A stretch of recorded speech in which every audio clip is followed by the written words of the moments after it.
Hello everyone, welcome to Chess24's broadcast on the Candidates Tournament. The charming Grandmaster by my side is young Gustafsson and I'm International Master Anand Rudolf. We are here to take you through the actions of round 8. Yeah, and we're a little late, apologies for that, so there is plenty of actions on the boards already and I'm eager to jump right in. We should have enough time to go through the pairings. We do have Svidler against Karjakin, one of the co-leaders, Sergei Karjakin, against our friend Peter Svidler, who has played well, but his results really haven't been there, one has to say. He's at -1 in spite of many good positions, and he has another attempt at Sergei to win a game against Sergei Karjakin today. It's a razor-sharp position. We're gonna explain everything there is in a minute. Then Shall we predict the results first and then go through the openings? Sure. Peter will win. Yeah, I'm gonna go with a draw, just in order not to jinx him. Then there is Caruana Nakamura, the Americans battling it out. Fabiano Caruana on 50%, Hikaru Nakamura on -1 after his win yesterday against Veselin Topalov. Looks like good old anti-Berlin, but another sharp position opposite Castles. Why wants to go for checkmate? What do you think? I think it's gonna be a very bloody draw. Draw. I'm gonna say 1-0. Alright. So we never agree on any result, basically. Yeah, the safe bet is always to say draw, but gotta make it a little excited. Then we have the artist, Giri. I'll fight You said the you urge would to... stop saying. But can't do it. Against Levon Aronian, position that looks very familiar. They played the same line in Zurich a couple of days ago. What's your prediction? Draw. Yep, I wholeheartedly agree with that one. Levon Aronian, one of our co-leaders with white against Anish. And last but not least, former world champion Vishy Anand against former world champion Veselin Topalov. The two old-timers in the field. Looks like they are discussing the same line Vishy had on the board yesterday against Anish. Topalov prepared something slightly different. What's your prediction? I think it's gonna be a draw too, although everyone in the chat is saying that this is Vishy's chance to win and join the leaders, but with the black pieces and in such a solid position, I don't think he can win. Yeah, I struggle with this one because Topalov is a loose cannon and I don't think he's gonna try to play it safe and make a draw. But yeah, I'll go with draw as well. Alright, then I think we can already go through the openings as well and explain what happened. And you guys can also tell us your predictions in the chat, and also you can tweet us using the hashtag C24Live, so we want to know your opinion as well. We are not just here, the two of us, talking and not listening to you guys. Speak for yourself. I don't care what any of you have to say at all. And I'm very intrigued by the Svidler-Karjakin game. I'll justify it by the fact that Karjakin is one of our co-leaders, so we're gonna go right there. Svidler played the move 1c4, which he's played 3 times in a row now. He's played e4 in the first game, but changed to 1c4 then, and has shown some good preparation yesterday against Caruana in 1c4. Let's see how it goes today. Now f6, knight c3, e5. This is a little subtlety which I've explained many times, but I like repeating myself, so I'll do it again. You might wonder, why do they start with knight f6 and then only go e5 after knight c3, allowing white to go d4 or knight f3? And the point is that black wants to play a system with the bishop going to b4. Whenever they choose that move order, you can bet that is the idea. And if black were to start with e5, here a popular move for white is to play g3, knight to f6, let's say, and bishop g2. Now there's no knight on c3, so going bishop to b4 makes very little sense. This move order is still playable, of course. Black has moves here at d5 or c6 or whatever he wants. But to play these popular bishop b4 systems, you need a knight on c3.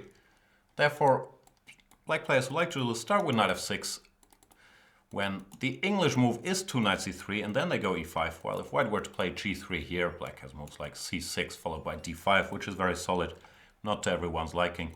So that is the reason why Karjakin started the game with one knight f6 and now he goes for this e5 system. We're quickly headed down one of the big theoretical lines of this opening, g3, bishop b4. We've seen knight d5. I'm trying to remember, played by Topalov against Aronian earlier in the tournament. Not a great success for Topalov. And Svidler goes for the main line, bishop g2, castles, castles. Here black has all kinds of setups. He could play it safe, playing moves like d6 and h6. White is probably a bit better. But Karjakin decides to join the big theory discussion that's going on here with the move e4. This dates back to very old games between Karpov and Kasparov. No, Kasparov on the white side normally, where they were playing this line back in the 80s. f3 is a logical move, trying to undermine the e4 pawn. Here recently, this line has been played a lot, even at the highest level.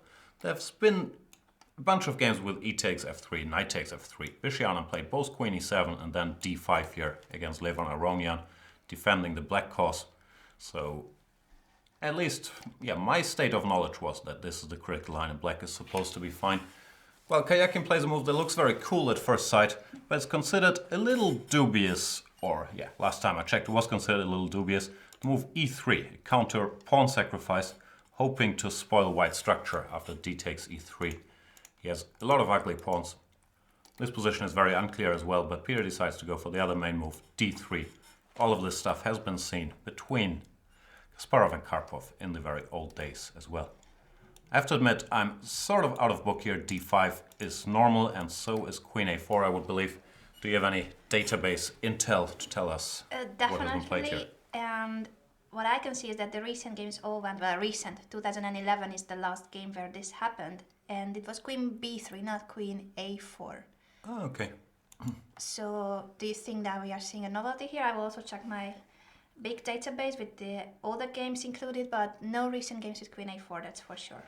I see. It is the first move by the computer, so as much credit as we would like to give Peter for his innovation, this is the computer recommendation. Yeah, I do not fully understand the subtleties here. The move played by Karjakin looks very, very logical. h6, trying to kick this knight away. It does not want to go to h3, which is sort of a sad square for it. Therefore, after h6, Peter goes c takes d5. I'm sure you could analyze different moves here, like d4 looks interesting. When I do not have a clue what's going on. He must have this prepared, this queen a4 move. I cannot find any game, so it seems to be a novelty and Peter's preparation. No, it's definitely homework. This is a line that you do prepare for if you play the English. Even though e3 is out of fashion, it's still a well-known line. So d5, queen a4, Karjakin went h6, Peter went for the Zwischenzug, c takes d5, don't want to retreat here. Knight takes d5, knight to e4. And the thing is, black has to be very fast here. If white just gets one more move, c4, and then can round up the e3 pawn, strategically black is in big trouble against the two bishops and the better white structure. So black has to act, and that's what Karjakin does. He plays f5, kicking this knight away. The knight goes to c5, the only square it has. Now, I would guess it's a bad idea to take this pawn, because, let's say, check here or here, probably here. And f4. It's asking some very unpleasant questions. So Karjakin keeps pushing ahead, goes f5, f4, and that's the position we have on the board, which is chaos. It is, but I'm happy that if it's Peter's preparation, then he still knows what's going on. And if it was a surprise for Karjakin, then I believe that white has good chances here. I would guess so, yeah. The position itself, f4, gets directed against white, activating the bishop with f5, f4, but it gives up the e4 square. So, yeah, one logical move is just to put the knight here to cover c3, to prepare c4, then try to take all these pawns. When black, the onus is on black. Black has to play extremely directly here to make something happen before white is developed, and I'm not sure he will be able to. So, yeah, certainly very interesting developments. And once again, Peter Svidler manages to get a sharp and probably promising position out of the opening. His preparation has been brilliant in this tournament. He himself said that preparation part is really fine. The actual chess is the problem. Yeah, and particularly converting better positions. That's where he struggled, the technical part. But maybe today is his day to finally get one in, of course. He has a bit of history against Karjakin with the World Cup final, which he lost, where he was up 2-0. Painful loss, and when everybody thought that he was already the world champion, I mean, he would have won the World Cup, he only needed a draw, but he couldn't. He lost two games and the tiebreak went all wrong. So it's difficult, but I guess they get on well, and they don't have any hard feelings towards each other. Yeah, no, I think they're all right as far as I know, but it's not about personal stuff, especially with Peter and any of these guys. He gets along well with everybody, but he still wants to win one game at some point. For sure. So today is another chance. By the way, in case you're confused about the stats here, so am I. I don't think they're correct. Svidler has a minus score against Karjakin. He's won 4 games but lost 7. So it should be +4, -7. And +7, -4. Sorry for that. He has a small minus score, but overall they've played lots of games against each other and it's more or less balanced. And as you can see, this is like round 1 but with reversed colors. So now we have reached the halfway mark and everybody's playing the same opponent as in the first round. Yep. Second battle of the 2 American stars fighting for the US #1. It's been back and forth, I believe. Caruana, before the tournament, he was like 4 points high rated than Nakamura. Caruana doesn't have a great score historically against Nakamura, but they also played a match recently which Fabiano Caruana managed to win, even though it was more of an exhibition match with blitz games and rapid and all kinds of stuff. No exhibition today. Another Berlin. Oh, just when we thought that it was already dying out. Yeah, what's been dying out is the Berlin endgame. Looks like none of the players with white is fancying to go for the old main line with d4, knight d6. We haven't seen it a single time. Luckily for us spectators, because I think we just started to get really bored by this endgame. Yeah, it's hard to say new things about it. I don't think it's boring, but it's complicated to explain. For sure. We've seen one game by Peter Svidler with Rook e1 where he didn't get anything. And most of the other guys, Caruana included, have been trying the move d3, just keeping pieces on the board. Bishop c5. Here in the game that Vichy played against Nakamura, we've seen castles, knight d4. Vichy got a tiny edge, but wasn't really anything to write home about. And Caruana goes for a different plan with bishop takes c6. He's had this position in the tournament before as well, played the plan with c3 and castles in that game. But this time around he plays a third principled option here. And this might be due to Nakamura's style. The thing with bishop takes c6 is it leads to a fixed structure with sort of limited active plans for black. So maybe he wants to stop Nakamura from doing anything too exciting and wants to play this structure. Actually, it's the same line that he played at the London Chess Classic against Nakamura. Yes, they have history here. We have 2 games in this line. In London, Mickey Adams introduced the idea first. We're gonna get there in a minute. And Caruana also tried it against Nakamura. Then later, Wei Yi went on to win a brilliant game against David Navarra in this very line. When they used to play this, it was normally more of a positional, boring-ish struggle. White goes knight c4, h3, short castles, sees what happens. But I believe it was Vichy who first came up with this concept of queen e2 and knight c4, and after knight d7, all of those are standard moves, to play bishop d2, keeping his options open if he wants to castle queenside. I believe there was a game, Vichy Anand against Anish Giri, and players certainly took notice. So bishop d6, long castles is on the board.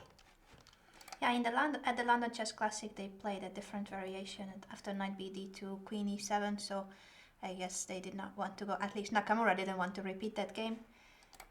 No, but Nakamura had a very similar line against Mickey Adams in the London Chess Classics. And here, after bishop d2, one big decision for black is always if he wants to go f6 or bishop d6. Drawback with f6 is it allows knight h4 and knight to f5. Also slightly weakens his pawn chain to g4, g5. Well, bishop d6 feels a little passive. But the point is black has to defend his e5 pawn in order to shuffle his knight around. The knight is misplaced on d7, so you want it on e6 or even on c6. Long castles, I believe in these other games they normally started with h4, which was also interesting. But Caruana not worried to determine his king's position. And Nakamura doesn't have to be asked twice. He launches out with b5, knight e3, a5. So both players going for it here. This is actually already a position where I cannot find any recent games, because the only position after castle queenside was a game where c5 was pushed, Perez Candelaria against Sarkisian, but it's not a new game. Yeah, long castles, the move order is strange. I believe they used to start with h4 here. Yeah, Caruana himself played that this year against Karjakin in Vaikansi. Right. So he decided to change the move order castle queenside, which is less frequent. But anyway, the ideas are the same.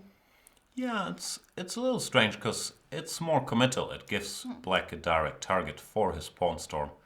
While if you leave the king in the center, black goes too crazy on the queenside, you can still leave it on e1 or even castle kingside in some lines. But I'm sure Fabiano's done his homework here and he decided this was a good idea. The problem for black is it's very hard to open files on the queenside. Even if this pawn gets to a3, white goes b3, keeps the position closed. So it's not obvious how to make progress, while white has a reasonable simple plan of pushing his pawns up the board on the king side. a4, and here another move that I'm surprised by really goes to show that Caruana wants his opponent to play f6. He spends a whole tempo on provoking it. Bishop g5, f6, and bishop e3, just to have this hook on f6 which he can attack by going g4, g5. This is gonna be sharp. Definitely. I'm really happy that they are playing like this. Of course, we normally expect this kind of fighting chess from the two. They are both very brave players, and this attacking style fits especially Nakamura, but I think Caruana also doesn't mind going for complex positions. Now also Caruana needs a win. He's at 50%, 3.5 out of 7 draws. His ambition, as was everybody's, but as the number one seed, especially his ambition is to win this tournament, qualify for a match against Magnus, so he has to start risking a little more, even though I don't think it was the positions he was getting that stopped him, but he doesn't mind a sharp battle. And yeah, he wants to push his g-pawn up the board. Nakamura will, I don't know what he's going to do, probably try to get some counterplay maybe against the a2 pawn, and this could explode any moment, like even here g5, who knows what's going to happen. And yet, as funny as it may seem, that this engine suggests c5 and then knight b8, knight c6, as if he had all the time in the world. No, that is the standard plan to reshuffle his knight here or here. Yeah, it just seems so slow, but... It does feel slow, I agree. Not sure, let's see what Hikaru comes up with. I believe after this exciting position, we need a bit of Anish Giri. I have to stop making fun of Anish, but he's kind of making it hard for us. So we already have this position without the queens, and I think I'm very safe with my prediction here. You also said a draw, I think. Yeah. Which really, this is not a knock on Anish at all. He's black against Levon here.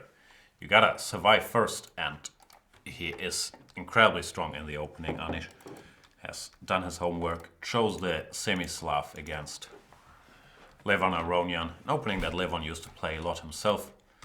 Levon goes for bishop g5, e3, the main alternative. And they play a line which they've already played in Zurich recently, this strange line with queen to b3. The main move here is e3, black normally goes g6. And it's a quiet positional struggle. Black has the two bishops, white has the center and a small lead in development, but theoretically, black is supposed to be quite fine here. So queen to b3, d takes c, one of the many lines, a5 is a move here, knight d7 is a move. The point of queen b3 is white wants to go e4 in one go without being bothered by a check on b4. So if you went e4 directly, black would take this check. It's kind of awkward. Therefore, you go queen b3 intending e4. And before that happens, and when white could recapture with a bishop, black takes on c4, forcing the queen out. Knight d7, all of this still mainstream theory. I believe I had a game with e4, e5 here once, but e3 is what they already played in the past as well. g6, knight e4, queen e7, knight to e5. This is Levon's idea. He wants to secure some long-term strategic advantages before black is developed. If knight takes e5, d takes e5, these two squares are really, really vulnerable. Well, if bishop g7, then I guess the idea is f4, establishing this knight here, which is very hard to get rid of. Therefore, Anish decides to exchange queens. I believe this is also what they've played earlier. Exactly, I wanted to say that they are following their own game from Zurich until the moment bishop e7, because there Aronian went for f4 and in this game he plays f3. Small nuance, I'm not sure, it's too deep for me. f4 I understand, just reinforcing the e5 pawn. Well, f3, I guess the idea is to just go king f2 and get the bishop out, but it's a little too deep for me. Maybe he's also preparing for some f5, knight f2, knight d3 maneuvers in some positions. I'm not 100% sure. Anyway, Anish goes rook to g8, which makes sense because you want to go f6 or f5. You have to cover the g6 pawn. Rook c1, now f5. Knight takes, king takes, bishop takes might look a little more natural, but then knight to c5 is probably a bit unpleasant. So king takes, and if knight c5 here, then black will just put his king on c7, follow up with b6 with very few problems. So Aronian put his knight on d2, tending to bring it all the way over to e5. And Anish played b6, trying to get his bishop developed. And yeah, white is maybe a tiny bit better because of this, some small weaknesses in the black position, but it really is not all that much. King f2, whatever, just some normal looking moves, something like this. Black puts a rook on the d file, takes whenever the knight gets to e5, and should hold without any particular problems. So we might see a quick draw on this board, or you think that Aronian will find a way to create some troubles? I don't know. The thing is with white, if you play too slowly, black does have the two bishops. So if black manages to develop and at some point in the future go c5, black could also be better. So I would guess Aronian has to use this initiative that he is going on to establish the position, go knight e5 at some point. And I don't think it's gonna be much. I'm expecting a draw. Me too. I think that bet was really safe, but on the other boards, especially between the two Americans and the two Russians, I'm expecting a lot of fight today. Yeah, let's have a look at the game between the Bulgarian and the Indian. Vishy, sticking to his guns, repeats the line he played against Anish the day before. Topalov obviously took notice, thought, oh, you know what, this Giri, he's well prepared in the opening. I'm going to copy his idea, play this queen c2 move. Vishy goes bishop b4. Actually, I think bishop b4 is rare here. I was thinking about this after yesterday, and I believe the line I was looking at in the very old days was to take and go c5 here, which I thought was interesting. But take Vishy's opinion over my opinion any day in the opening. Yesterday too, we thought that he was in trouble, and it turned out that it was his home preparation, rook e8, and he was planning c takes d5, e5. So Anish said at the press conference that he didn't want to play against the engine. Yeah, no, I understand the reasoning as mentioned. I am the president of the Chicken Chess Club, but still, if you're white and you have a chance to get to possibly a little better complicated position, I think you gotta go for it in this tournament if the alternative is to make a draw, at least if he wants to win the tournament, which I think is going to be tough. Of course, if he wants to maintain his rating, win some good money, gain some experience, he's going to be doing all right, but it's going to be very tough for Anish to join the race for victory. So, instead of a3, which Anish played, c takes d5 was played by Topalov, e takes d, and now a3. That's his innovation. He's trying to establish this structure in the center first. Black takes on c3. This is the only logical move. If you retreat the bishop, then white just gets a very good version of a queen's gambit, where he has free tempo with a3, which is a useful move. So you have to give up this bishop. Queen takes, knight to e4, queen to c2, short castles, and the slightly humble looking move e3. I guess the point is, after bishop f4, then Vichy could go for some direct counterplay with c5, queen a5. Some lines even g5, who knows. So you have to go for a quieter setup, and Topalov is just hoping to finish his development, then argue that with the two bishops, he believes he is slightly better.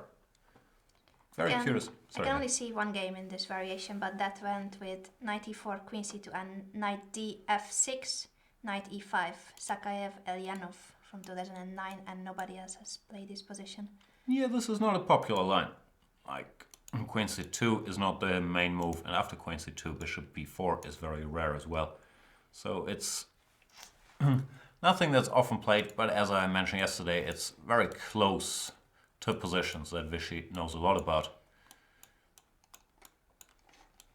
Because this Nimzo line is a line he's played a lot, Kramnik's played a lot, knight f3 is the main move here.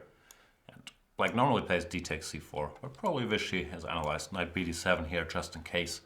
And then he decided, you know what, if they use this move order, I can transpose to this analysis. Still, the position on the board, it's double-edged. I'm a fan of the two bishops, so I quite like Topalov's plan. And it feels, the most natural way for Black to play feels like something like c6, knight f6, bishop f5, but I think that's what White wants. Then he can just conclude his development. Put the bishop on b2, the knight on e5, and slowly start gaining some space in the center. So I believe Topalov would be quite comfortable here. The plan that would bother me, I'm not sure how to implement it best, is to try to exchange these bishops with bishop a6. So I'm not sure if you can go a5, b6, bishop a6, or if you want to start with c5. But that's what I would try to make work for Black somehow. Let's say bishop d3, b6. Now of castles. Just to get rid of the pair of bishops. Yeah, and also this bishop is not the pride of the Black position. Well, for sure. The white bishop on c1 is a little passive, so if you can leave white with that bishop, that's an accomplishment. And I'm not sure if there's any immediate problems with the c6 square or something, but this looks like a natural plan to me. Just as I said that, I see Vichy's made some moves, and the horrible player that he is, he has not understood that need, but he's played c6, bishop b2, knight to f8. Very logical play, wants to bring his bishop out. But as I mentioned here, white has the two bishops, and I like white's position.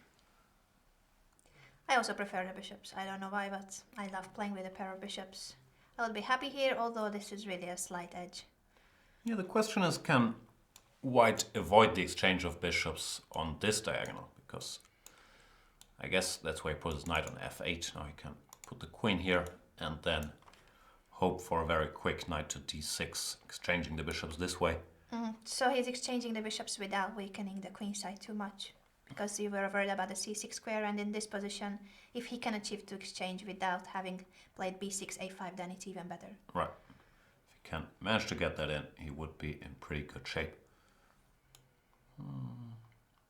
Still, very solid position. I wonder how Topalov wants to really get something here, which doesn't seem to fit his style. I agree. No, I'm not sure it doesn't fit his style. He does like playing these long-term positions, as long as he has a chance for initiative. But yeah, the big question is, can he avoid the exchange of these bishops, which I'm not sure about. The natural moves seem to lead to something that's not very exciting. We'll see. I'm bothered by our little chessboard here. I'll re-cut it out. I'm not sure what happened here, so bear with us. In the meantime, I will see the tweet. We received a message from Arcturus. He's saying that suddenly the Berlin becomes a super sharp opening in Fabi versus Naka game. And we agree, we love to see that. It's not the usual boring endgame, but it's blood on the board. Castle opposite sides, and they will both launch their attacks on the flanks. So I think this is the Berlin that we like to see as spectators. I'll also see if we have any questions in the chat, opinions. You guys can, of course, talk to us. I'll try to read it. It's not so easy to see all the messages, but we are trying to catch up with you guys. Let me see. So many messages, but not about this game. I see once again we have Draw Gangster Anish here. And yeah, yesterday we had a trending topic. Hopefully today will be better on Twitter. No questions to us yet. At least I cannot find one. Great. Nobody cares about their opinion, Jan, today. I like it. Looking at the head-to-head here between Topalov and Anand, they've played each other a lot, including in a World Championship match, which Vichy won. But yeah, it's been a bloody matchup. Anand, small plus score, but 18 victories, 13 losses for Vichy. Normally comes down to form, because if in good shape, Topalov can of course beat everybody, even though historically Vichy get slightly the better of him. As for today, this I believe is actually a sharp position, because if Black manages to sharpen my will, which doesn't mean like mating attacks sharp, but if Black manages to get in, whatever, make some bad moves for White, get in this, Black can very easily be better against this bishop, and with the knight on the perfect square on d6. So White has to pay some attention and take some measures against this idea. And I'm thinking how to do it. Like maybe something with a4, intending to bring this bishop out to a3, so it can at least capture one of the knights on this diagonal, because this bishop really does not do a lot of work here. If that happens, it would really be a drawish position. Could be, bishop, queen f6, bishop a3, and I guess we can still do this, or am I blundering? No, not blundering, but now this knight would be sort of misplaced. You want it on d6 or on e4. So this is an acceptable version for White. I'm not sure if he's better, but here at least he's not worse. He could even take on f8. So we'll see how Topalov plays it. Can't leave you alone for 2 minutes with our dear viewers. I'm sorry, I'm so panicky. We're trying to get the German show in the other studio off the ground. A lot of stuff going on here. I'm gonna check that out and I'll be back very soon. I'll be answering questions in the meantime, because I can see you guys are very active in the chat. Most of the questions are regarding Jan's mug and if he's still drinking coffee. I think I can confirm that. But I will see if there are any chess questions or anything about today's round. So Palm Pusher is saying, hi Jan and Anna, what are your views on a lot of the players playing knight f3 and c4 a lot this event? I think this is what we were saying with Jan, that the players are trying to be tricky with the move orders. So instead of seeing the usual Slav, Grunfeld, all the popular openings, they just try to see which move order would avoid openings that they don't want to see. c4 usually is against players who play the Grunfeld. So against Peter Svidler, for instance, many players would go c4 just to avoid the Grunfeld, even though in this tournament he's playing most the Slav. But anyway, these are just many times they transpose to d4 openings. It's the question of which openings you want to avoid. So if you are a d4 player, you can also try to change the move order, play knight f3 or c4 first. Of course, if you go c4 in the first move, then you should be aware of the e5 move. So you have to be ready for facing that position, the English opening c4, e5. If you want to avoid it, you start with knight f3 and then go c4 or d4. These are just slight differences. I think always the question is which opening you want to land in. So when you know what kind of position you want to achieve, then you decide on the move order. And these players, the top players, are very good at choosing these tiny differences which are between the move orders and which position they want to get. So they have very good preparations.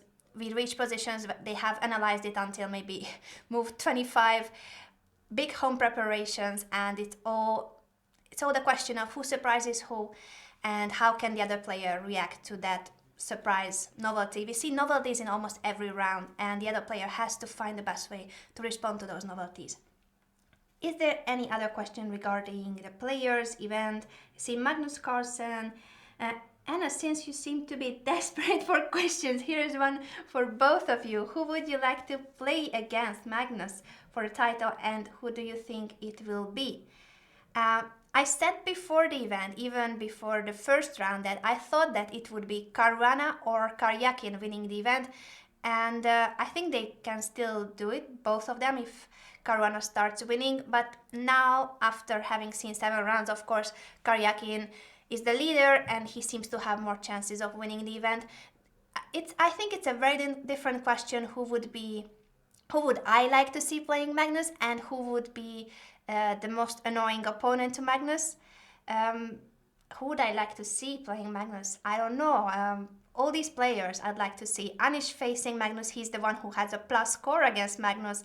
Of course, Karjakin would be also a really nice match. Caruana, all these young players, basically. I'm rooting for the young stars in this event.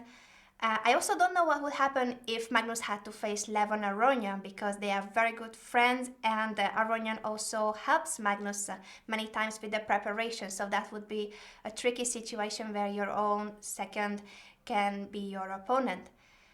We will see. What do you guys think? Who do you think will win this event, and who will be the best match for Magnus? Who would you like to see facing Magnus in November, New York? That's already when the World Championship match will be. It's already announced, November in New York. I would love to go and see it there live. Let me see. Any more questions, opinions?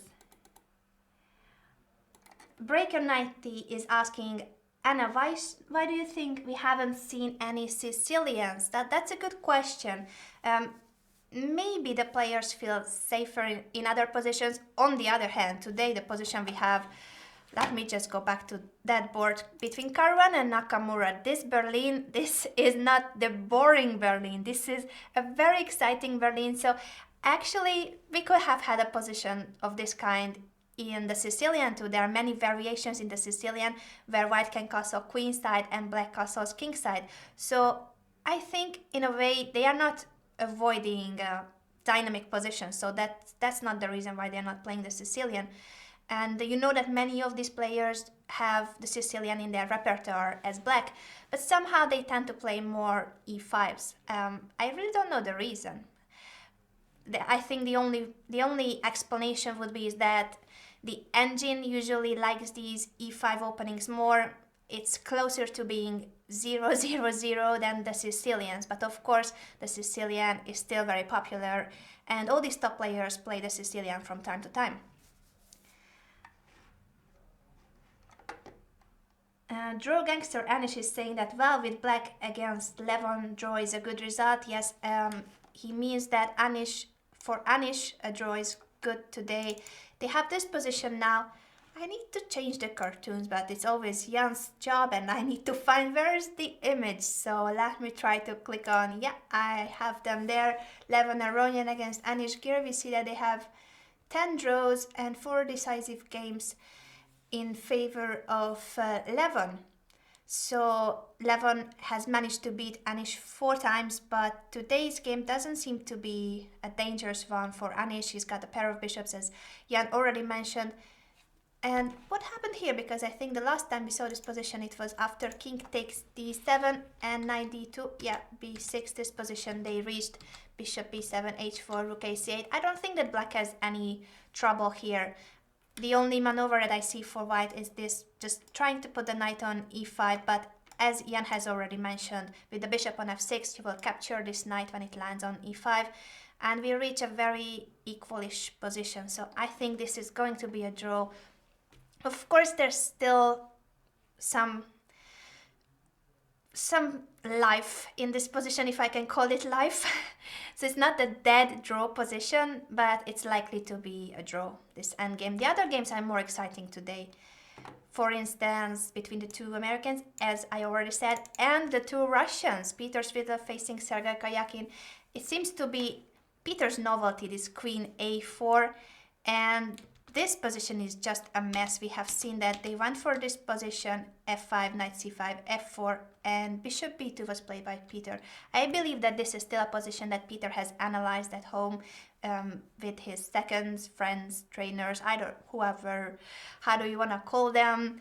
Also, you know that he gets on very well with Jan, so we should ask him more about this opening. But as he said yesterday too, it wasn't his preparation. He, of course, tries to help Peter whenever he can, but he was busy here at chess 24, so he couldn't really be helping Peter's preparation these days. Rook b8 was played and c4. What Jan has already said is that the problem for black could be if these pawns start dropping, especially, I mean, we can... What am I doing with the board? Okay, Anna, let's move it back. This is what happens when I click here and there. I think I moved the board. Yeah, let's put it back. Sorry guys, I'm so clumsy with the mouse, so I clicked the wrong button. Anyway, in this position, this e3 pawn could be weak, so the question is whether we can capture it by playing knight e4, then capturing on f4. We can already capture the f4 pawn in this position, but this is still not that clear. Imagine if we take g takes f4, then after knight g6 you need to do something about this pawn, and it's not really easy to save it. So this, I think, is already a position where I would prefer black, because if you cannot keep the pawn, and it doesn't seem like you can, then this knight is extremely strong. If it arrives on f4 or on h4, both, suddenly the white king would be really weak. So we shouldn't capture this pawn because of these maneuvers. You should be careful about the white king in this position. This is just a long-term plan, exchanging the f4 pawn, then playing knight e4, and trying to grab this pawn on e3. But for now, I think what Peter should do is just knight e4. And, well, you have this g takes f4 in the air, but you don't have to be in a rush with it, and don't weaken your king with moves like that. But I think we have Jan back here who can tell us more about this position, because we were discussing if we can ever manage to capture this pawn on e3.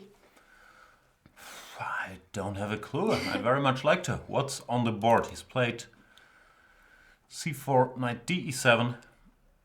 I think I've slightly moved the board on our screen. You have? Yeah. So, yeah, I'm really bad at these IT stuffs, and I click here and there, move the board and such, but luckily Jan is back and he knows how to do this. Yeah, a lot of people don't know I'm also the head designer at chess24. That's why stuff looks so crappy. No, just kidding. Anyway, rook to b8 was played earlier. I'm very confused by everything. So we are. The only thing that we have discussed is that g takes f4 is not winning any pawn and is just worse for white after knight g6. Suddenly the white king is really shaky. Looks strange. I don't like it. But if you can't do that, has something gone wrong for Svidler? Because it looks like Karjakin has a pretty easy plan now to put his knight on d4. And it seems like he's in decent shape. Maybe you can think about g4 just to stop knight f5. But then these pawns are here to stay. It's a very confusing position. Still, did he do something wrong after f4 bishop? I think not, and I would expect that this is still preparation by Peter. I'm not so sure. Maybe this rook b8 is not... This is not a move you prepare for, I would guess. Maybe c4 wasn't ideal because it's weakening this square if there's no direct follow-up. Not 100% sure about it. So, another very exciting position for Svidler, but right now it looks like Karjakin, as he does, has survived the first onslaught and is still very much in the game. I've added this little engine bar, which doesn't always have to tell the truth, but if it's in the middle, it means the computer thinks the position is equal. Well, if it jumps up here, then it thinks white is better. What else is going on? Caruana Nakamura, I think, is the main attention of today. Everyone wants to give mate, and that's why we love this game. But who's gonna manage?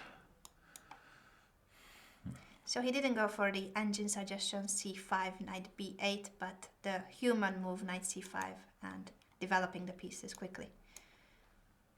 Yeah, which looks very, very natural. So does g4, intending to play g5. After bishop e6, we looked at this position. Karjakin decided he had to defend the a2 pawn, spend the tempo here, king b1. Nakamura goes ahead, plays b4. I guess white's point is that it's gonna be very hard for black to open the position. If, let's say I go g5. If black goes a3, then just b3, and at least for now, the queen side is close. While if black goes b3, then my guess is the idea is to just take and go a3 and hope nothing bad happens here. I would be really scared here. I agree, I'd be a little scared as well. I'd be scared on either side of the board, but yeah, the computer does not approve of my play. As you can see, it says black is better now, knight a4, and ideas like bishop a3, knight b2, knight c3. This will get very sharp. Computer says b3, you know what, just ignore it. Play rook g1. ba2, king a1, no problem. Yeah, this could... It's logical, but at the same time it's scary, so I would not like to play this position with white. Yeah, it's not my cup of tea either, but those guys are both great calculators, great attackers, so they probably feel very much at home here. And it's gonna come down to one tempo, really, who gets there first. Because neither side can just defend and safeguard their king. Both have to go for an attack, trading blows. That's what Caruana's done. He's played g5, not wasting any more time. Going for it.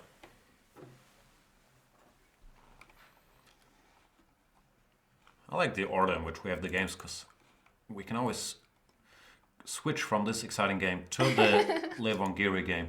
A little breather.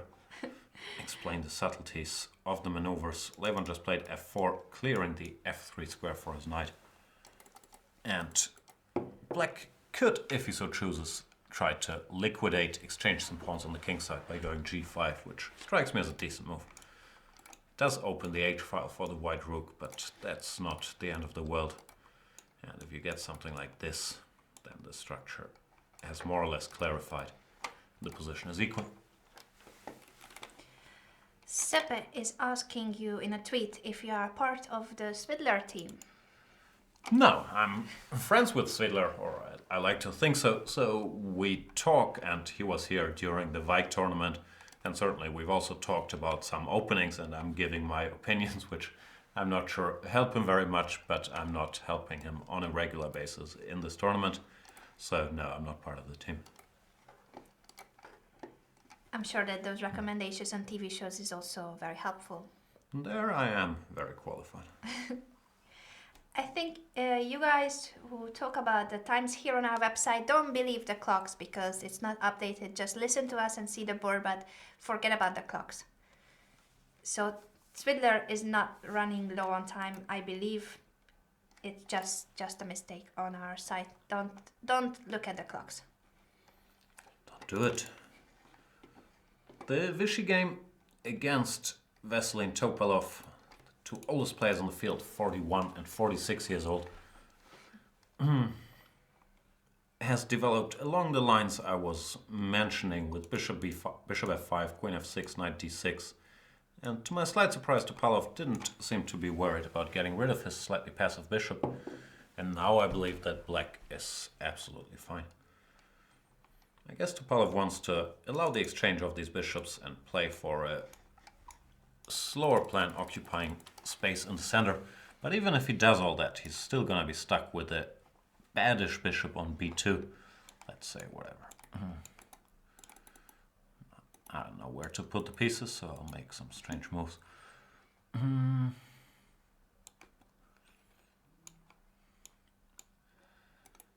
Nah, I've actually destroyed the position for Vichy. I was going to say something like this should still be fine, but I'm not so sure it's fine, because now e5 is a threat.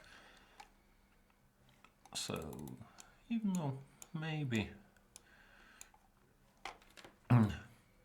I'm not sure any of my moves made a lot of sense. What I'm trying to say is this bishop, even if white gets everything, is still impeded by this pawn, so even such a thing wouldn't be the end of the world for black. But I'm pretty sure Vichy's going to do better over the next couple of moves than I just did. I find it very hard to believe black can be in trouble here. I also think that black is fine, and maybe he will even start thinking about trying to take the initiative and go for it. Topalov seems to be the weak link in this event. And Vichy might try to win. Yeah, in general, I'm not sure how much, especially with black, the guys are thinking about, I want to try to win or I want to try to draw.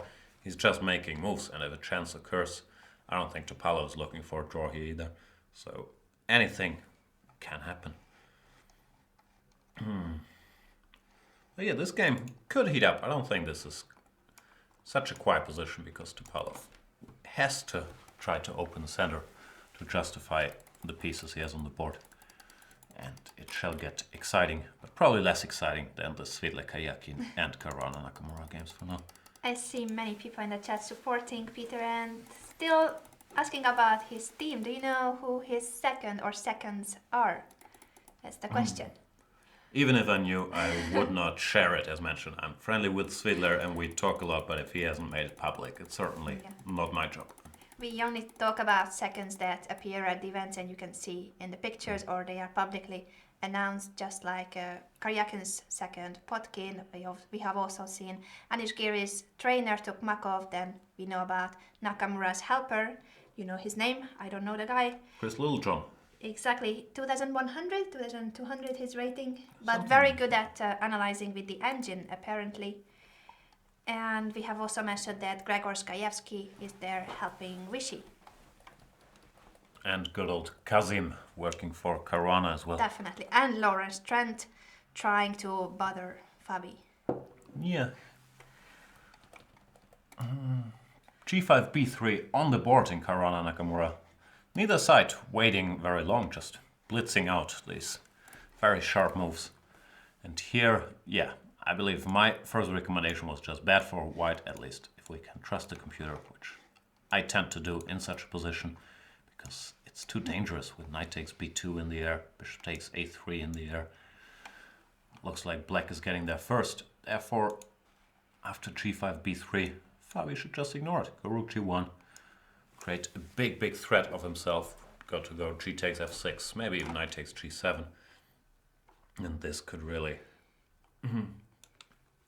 Either side could give checkmate in 5 moves, I wouldn't be surprised. Yeah, the question is who arrives first.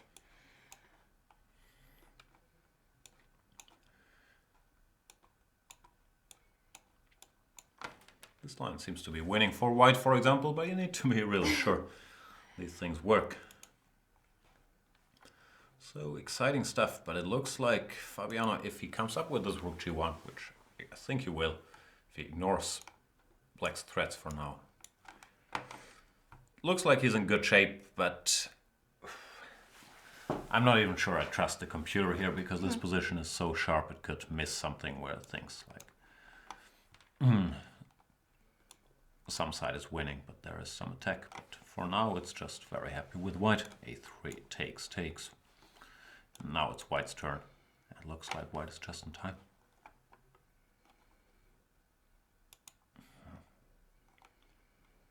If you have to go g6, that might be the best move, but it would be a concession to weaken the position on the king side.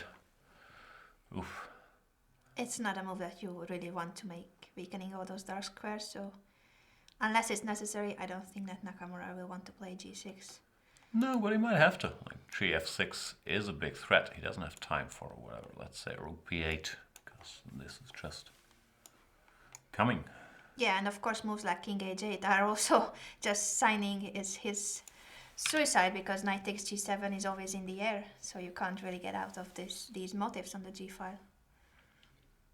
No, it's very messy. I'm also wondering if white takes here immediately. I guess the problem is queen f6 and now rook g1. Black can take on f5. And nothing too bad happens yet, but even this looks a little bit scary. I guess it's too late to switch to positional play. Try to put a knight here because, yeah, f2 is hanging first of all. Sharp position, I will lose with either color in very few moves, but those guys, they're both excited to have a sharp position. And we are as well, as spectators. I think this is great. Every day we want to see games like this. Yeah, we'll keep you posted. Peter Svidler has decided to close the position by playing g4. As I mentioned, this was a threat. He decided to parry it, but I have a feeling... So we are not going to win the e3 pawn anymore. No, he's gonna try to ignore it and build his position, ideally try to get in d4, d5 to restrict black. The problem is, of course, is this bishop is buried alive and it's very hard to get it back into business. Like, the only exit it would have is on this. Too many arrows. I changed to green. I prefer green, but you can go with your blue. Yeah, I just randomly change them normally. A bit of yellow. And you call Anish the artist. Because he likes to draw.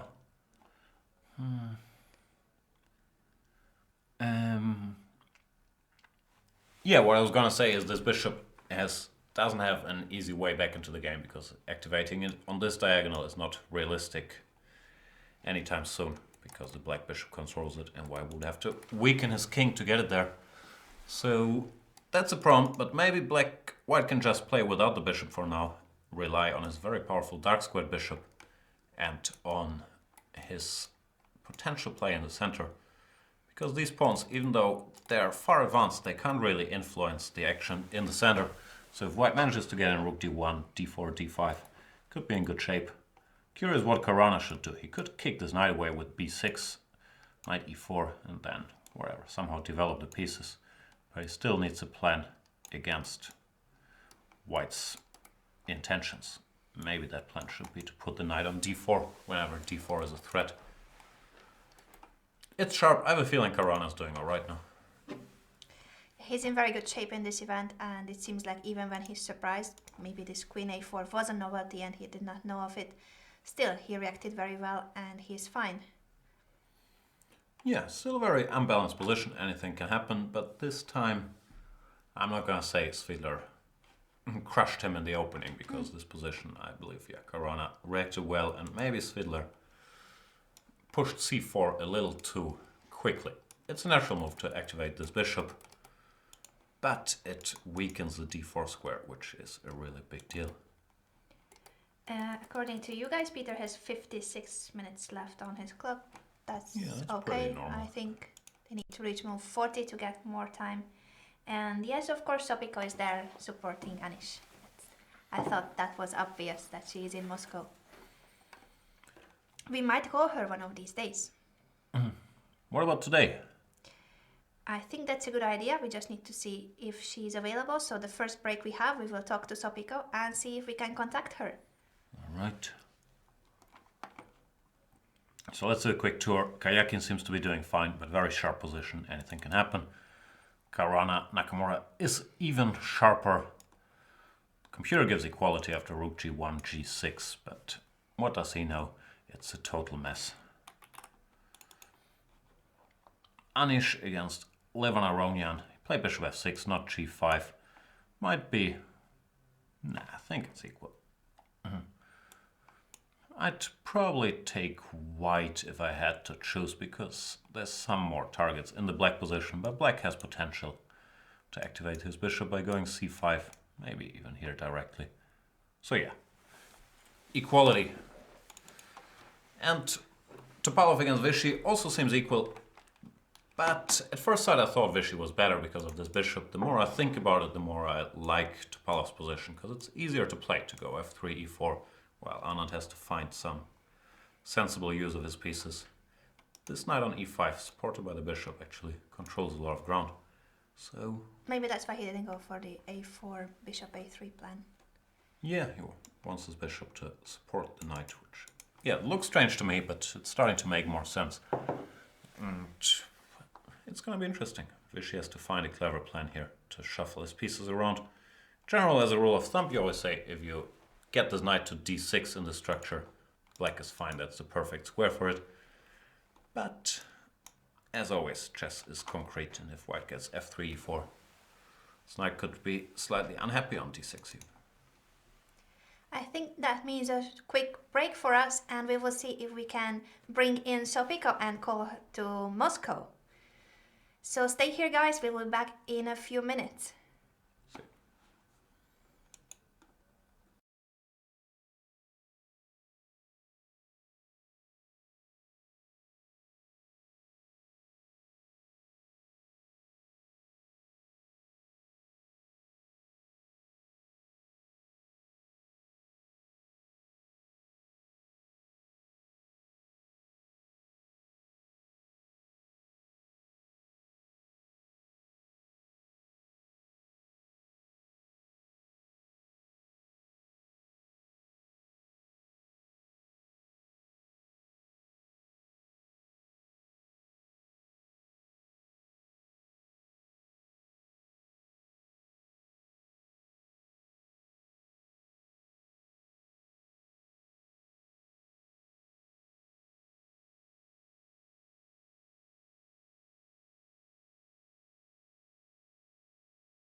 from the chocolate break, and I think you are not Jose Cuenca.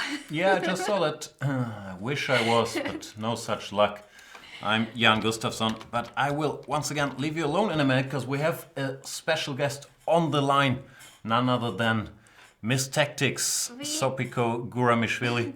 We are calling Moscow, and we will talk to Sopiko Guramishvili, the wife of Anish Giri and my best friend. So we will call Sopiko right now on Skype.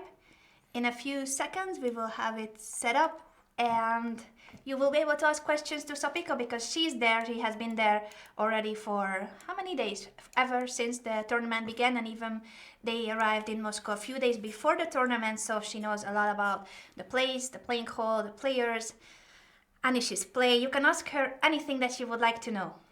Yeah, we can already see her. You guys can't hear her yet, but I hope it's gonna work in a minute. Hi, Sopiko. It's nice to have you here in the show. They really can't hear her yet, but it looks like the Miss Strategy, Miss Tactics reunion is not bothered by small technicalities.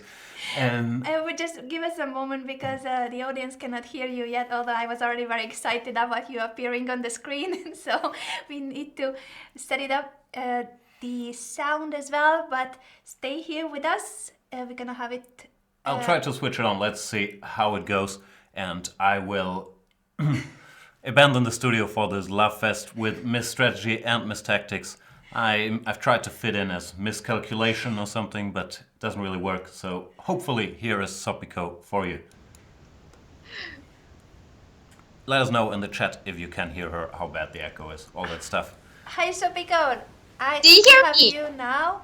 Yeah, I think I do hear you. Let's see if everybody else does. Can you guys please tell us in the chat if you can hear Sopiko as well, or it's only me talking to her? It would be nice to have a feedback on that.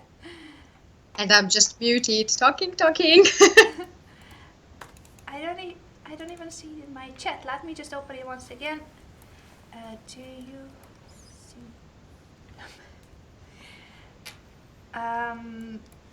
I don't know yet. Let me see if something went wrong with my chat. I don't see the messages. Now then, we just operate under the assumption that Sopiko's there. Okay, so let's hope Go that ahead. everybody can hear her. Tell us about Moscow. You've been there already for how many days? For Ooh, 2 weeks already? I've been here already, more than 10 days for sure. We came at 8th of March, and it's already 20th, right? So 12 days, yeah. Moscow is nice. It's really nice. Just the weather sucks right now. It's like freezing, -4, snowing. -4 in March. That's tough. -4, right. And it gets even worse. At night, it's -11 sometimes. So going out, having walks is like not a pleasant walk. But the playing But hall is generally really it's very- close to the hotel, I think. You said that the playing hall is very close to the hotel? That's what I heard. Right, it just 10 minutes walk. The hotel is perfect, really. I recommend it to those who want to visit Moscow. The Four Seasons, we're staying in Four Seasons Hotel. It's right in the center. We have right next Red Square, and it's Wow. really amazing. At night you have amazing view. The playing hall is like 10 minutes walk. It's famous telegraph building, which was paused, but it doesn't work. It's a post office right now. And what can I say? The playing hall is not very attractive, I can say, but anything else is good here. From the photos I have seen, I only saw these walls with bricks. I was a bit surprised, like it looks like it's half constructed, but I think it's on purpose. It's the design of the building. Yeah, because it's very old building. It says that it's newly renovated, but I think that they are still working on it. It's clean. It's not like you enter and like wow, but it's it's nice everywhere. There are banners of the official sponsors and what kind of tournament it is. There is a lot of security, guys, and a lot of for mobile phones and all kinds of electronic devices, I guess. Yeah. Also, I am players team. I have a badge like players team. So I'm not. The players team. All right. I was like, you're a player too. That would be nice. I would love to see Sopiko competing in the candidates. I think she would have good chances against Magnus. Yeah, I'm players teams, which means that I'm not allowed to be in the playing hall because anyone who is connected with the player cannot have any contact with the players in the playing hall. So we just go with Anish, sit there for an hour or 40 minutes. You cannot sit in the playing hall, then you mean that not you can in the playing hall, him? But yeah, there is a special room where is big screen. Some for people from press. press. Or it's all for the audience, spectators? It's for everybody. There is also VIP room, but we usually don't go there. It's like right in the building where you enter the playing hall. So first you go through this room and then you enter the playing hall. There is big screen. You can hear the commentators by leaving your passport, taking the headphones, and there are chairs. You can sit there, you can have the headphones, listen to commentators and watch on the big screen. That sounds really nice. So how is your usual day there helping Anish? Tell us an average day. Being the wife of one of the top players of the world, how is a day in your life? Well, it's it's like usual. Because candidates is of course very important tournament. It's very long. The format is very different, but Anish played a lot of top tournaments, so the players are the same, and our days are also the same, and my days are also the same. Usually, I have rest day every day, so it's. I don't think it's a rest day because you are supporting him a lot. So I expect that you are very busy supporting him. Of course, but I mean that I don't do any chess preparation or any other things. The moral support is sometimes even more important than the chess preparation, I believe. Yeah, that's true. I agree with you. My usual day looks like we go for walks, we have lunch, we go to the playing hall, then I watch him playing either in the playing hall building or I'm in the room back and watching online, because I can say that there is not much sense to be there if you can come in the room and watch online as well. And I think they were oriented to have much more online viewers rather than there, because there are only 30 tickets available. Yeah, 30 tickets available. The maximum number of audience in the playing hall, so more than 30 people cannot attend. Right, yeah. So I'm coming back to hotel, watching games, doing some other stuffs, and when he's about to finish, I go again to the playing hall with coach. Coach is here, and then we have dinner and the usual stuff, just. You mentioned the coach. I think I should just add to everybody else who might not know that it's Tukmakov, who we are talking about, famous trainer, and he has been working with Anish for years, supporting him in all these elite tournaments. You mentioned to me something about a restaurant that surprised me, that you have lunch and dinner every day in a, what restaurant? It's called Aragvi, and it is one of the most famous restaurant in Moscow.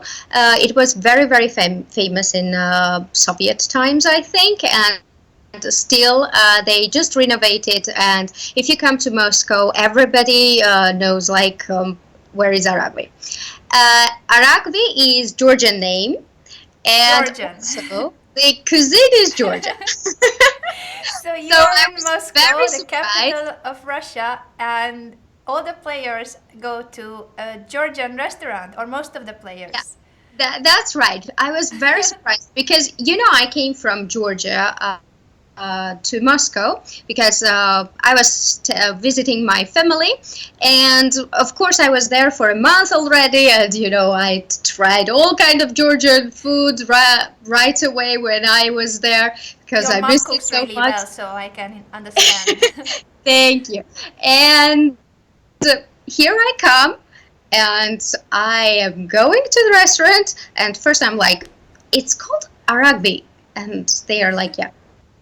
It sounds Georgian. Is it Georgian restaurant? And I'm like, yeah. And I was so surprised, so shocked that, oh my God, we're having Georgian cuisine.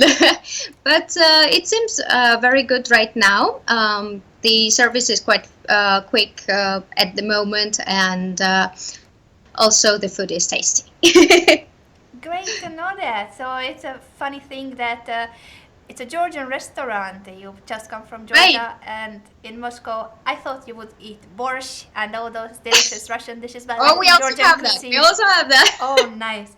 Let me just see in the chat if there are any questions to you, because I think everybody is happy having you here on the show. Thank you. I missed to be in the studio.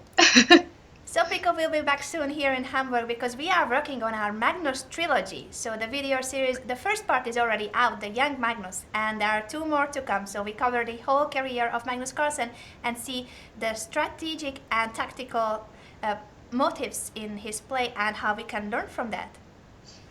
That's true. And I recommend it.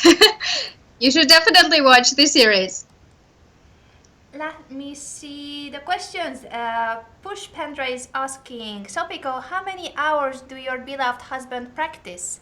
Does he practice with you or with the engines?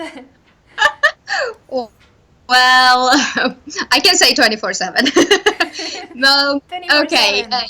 He does really. He's training a lot, and tournament schedule is very different from the normal day schedule because when there is tournament, you have to play a game. You have to have it prepared, and it depends on many things. So I would say that.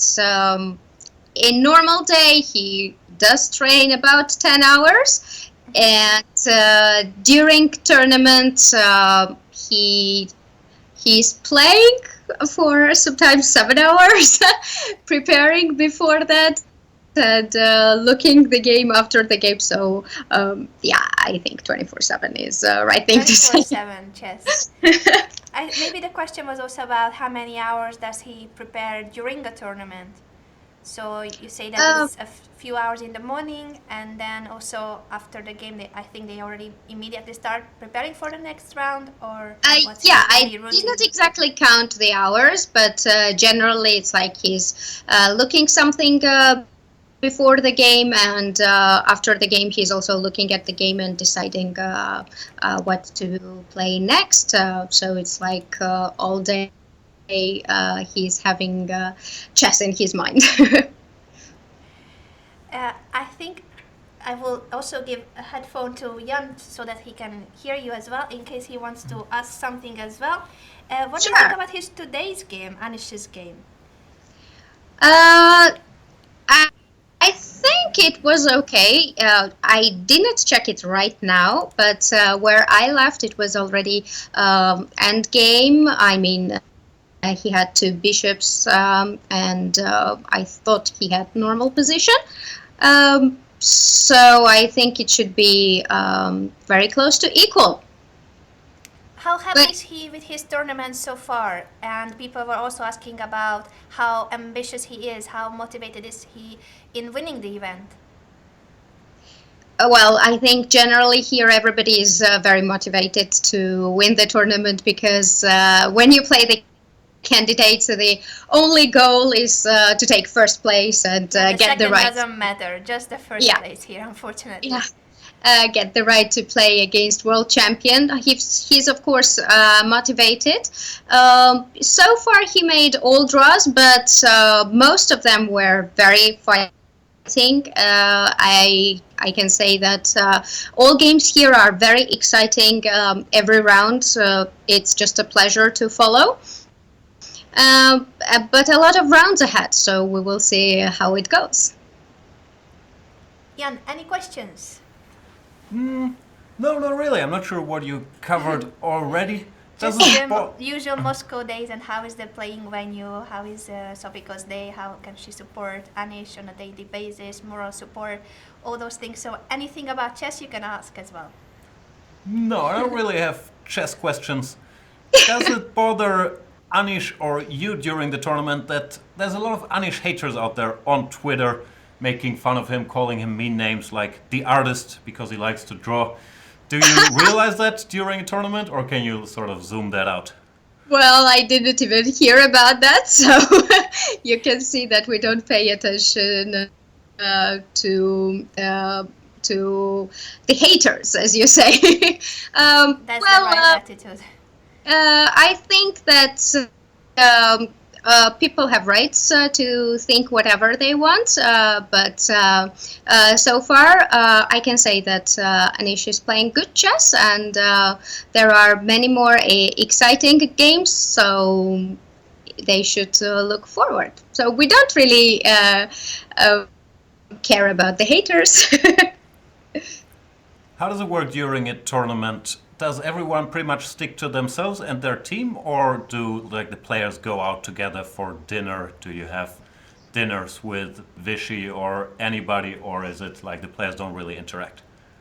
We have restaurants where all players have full board. Georgian restaurant. That's the information you missed. Moscow Georgian restaurant. Georgian restaurant. Generally, players are, of course, with their seconds, but in that restaurant, it's like not a very small room, but we usually see there Sergei Karyakin with his second and Vichy Anand, and it's always like three of us who have lunch and dinner at the same time, and we don't really see other players coming there, so I don't know, they are maybe going outside or having dinner and lunch in a hotel or somewhere else. But who do we see in that restaurant is Anand and Karjakin. But there's no chit-chat like, do you have any ideas against the Berlin by any chance? Like, do you mind sharing some? Not really. They are sometimes discussing the games which is still going on. For example, if we are having early dinner and they are all also having an early dinner, and somebody else is playing like Nakamura or Caruana. They had long games days before. They are discussing like what he went and how he played and how he finished. Nothing too serious, or no discussions about anti-Berlins or Berlins. So my last question, since you got a lot of attention with this Miss Strategy, Miss Tactics gig, can I join in and become Miscalculation? That's the name I would like to for myself. I love that name. When you said that, I was like, oh, that's a cool name. As Miss Tactics, I really accept you in our team. How about you, Anna? I would love to have Jan in our team, and of course we are still looking forward to the parodies on us. We are expecting a parody, as we did with Sopiko, imitating Lawrence and Jan, so we are expecting the same still from you two guys, even though Lawrence has left us. Don't provocate him. We'll see. Lawrence is a fascinating topic. We're going to see if he's going to show up in Moscow. Still, he's mentioned that he would be there. Maybe you would have met him at dinner, but so far we believe we left Fabiano alone. Nice. That would be nice, because when we saw Fabiano alone, we were like, Fabi, where is Lawrence? Why you're here only with Kasim? So it's good to have Lawrence in Moscow as well. Yeah, even though we know you're a good influence on Anish, we're not so sure Lawrence is a good influence on anybody. Thank you for joining the show. It was great having you, and we wish the best of luck to Anish. You. Thanks a lot. It was great to join the show. Bye, Sopiko. Bye. Bye.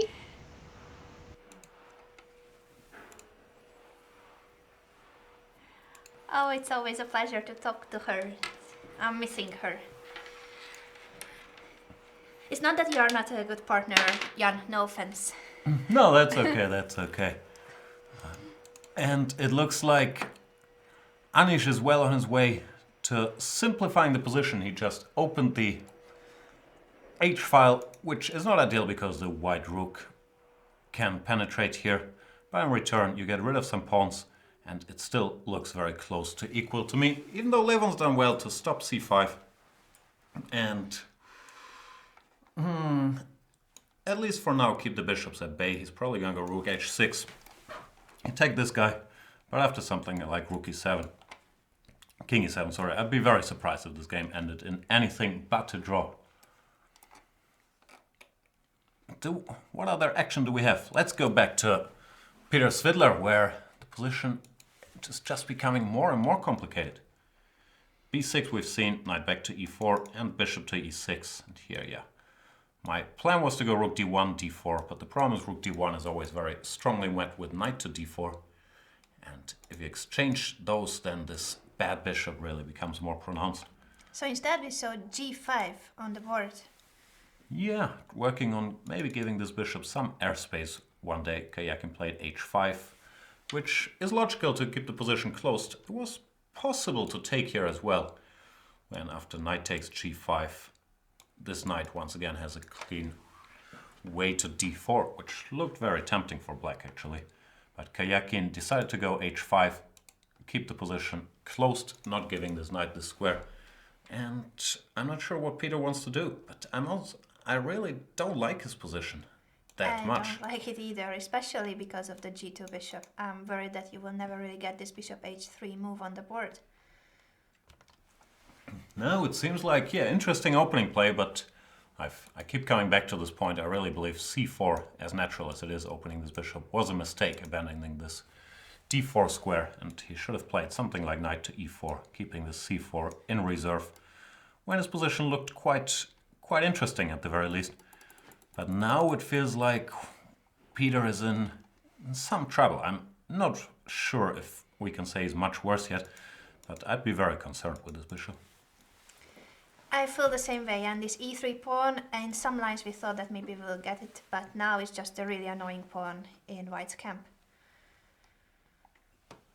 We'll see how it goes, and looks like some more moves are pouring in. He's played rook fd1, which threatens d4. Black can never allow d4, so Karjakin had to jump here. And Peter thought, if I'm going to be stuck with a bad bishop, I want at least a pawn for it. So he took on a7, which is good news that he picked up a pawn, but it's really bad news that now his main trump, the bishop, has disappeared.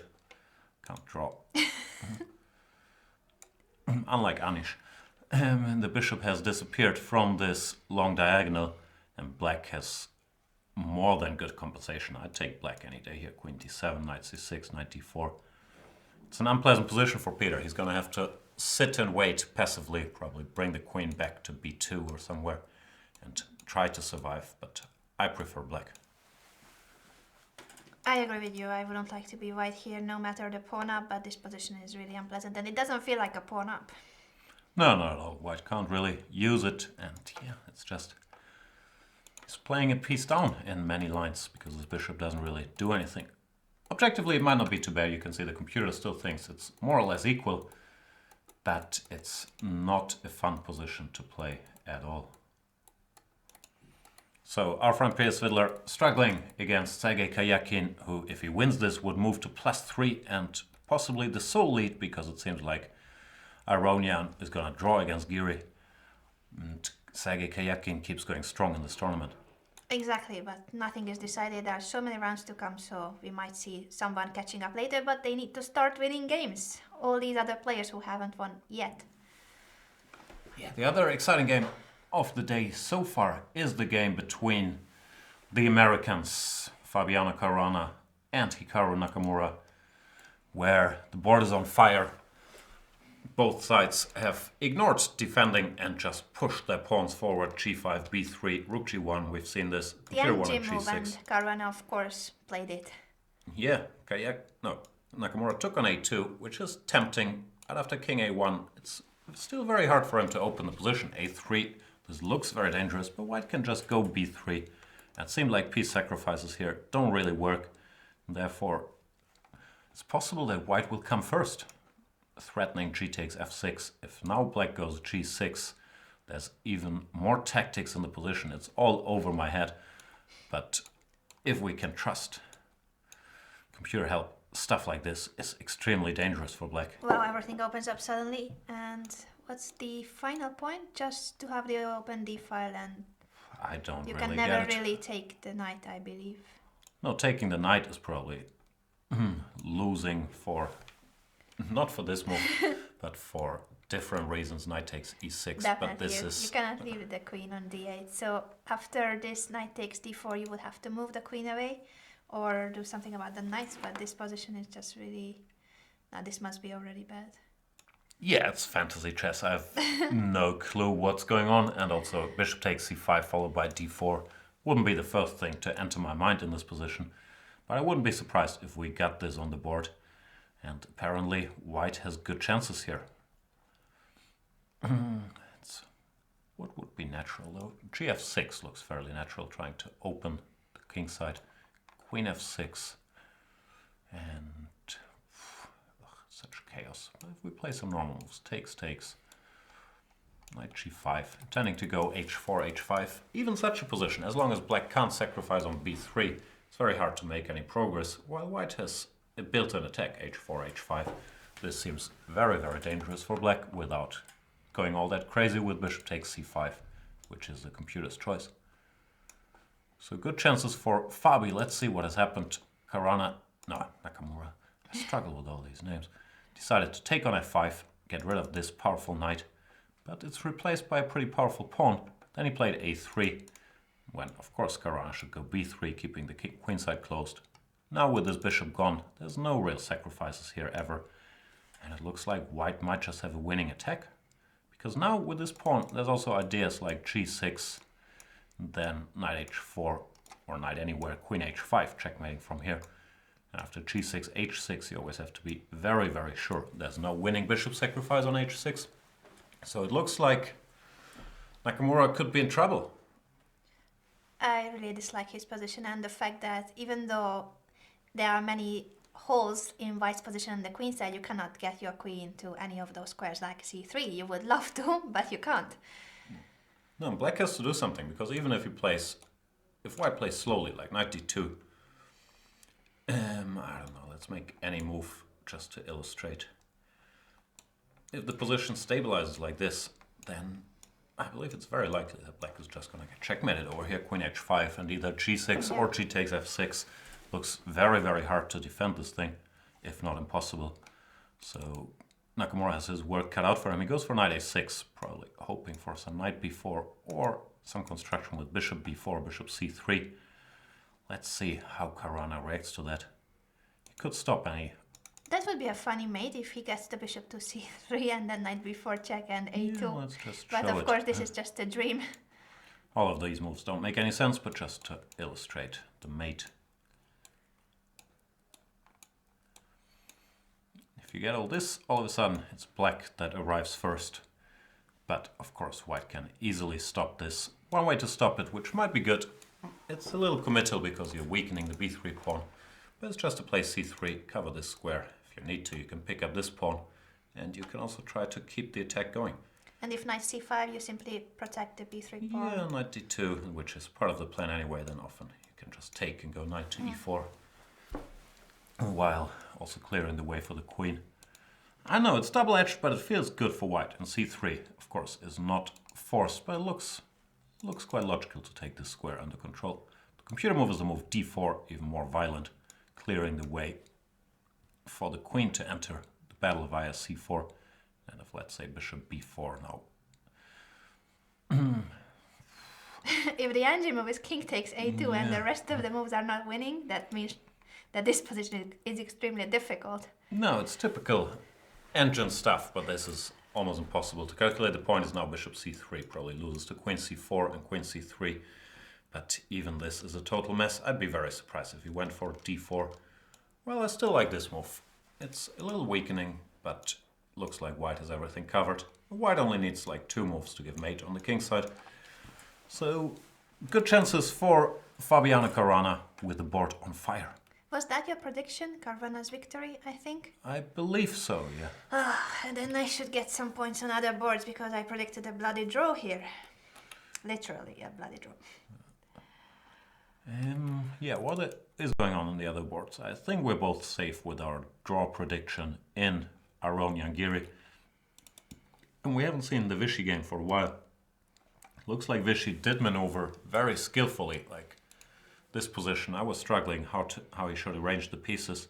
It looks like he did a good job. He went Queen G6, trying to impede this E4 advance. F3, F6. Now this knight can no longer go to E5. A4, Topalov switches to this bishop A3 idea. Knight to E6. Queen to D2.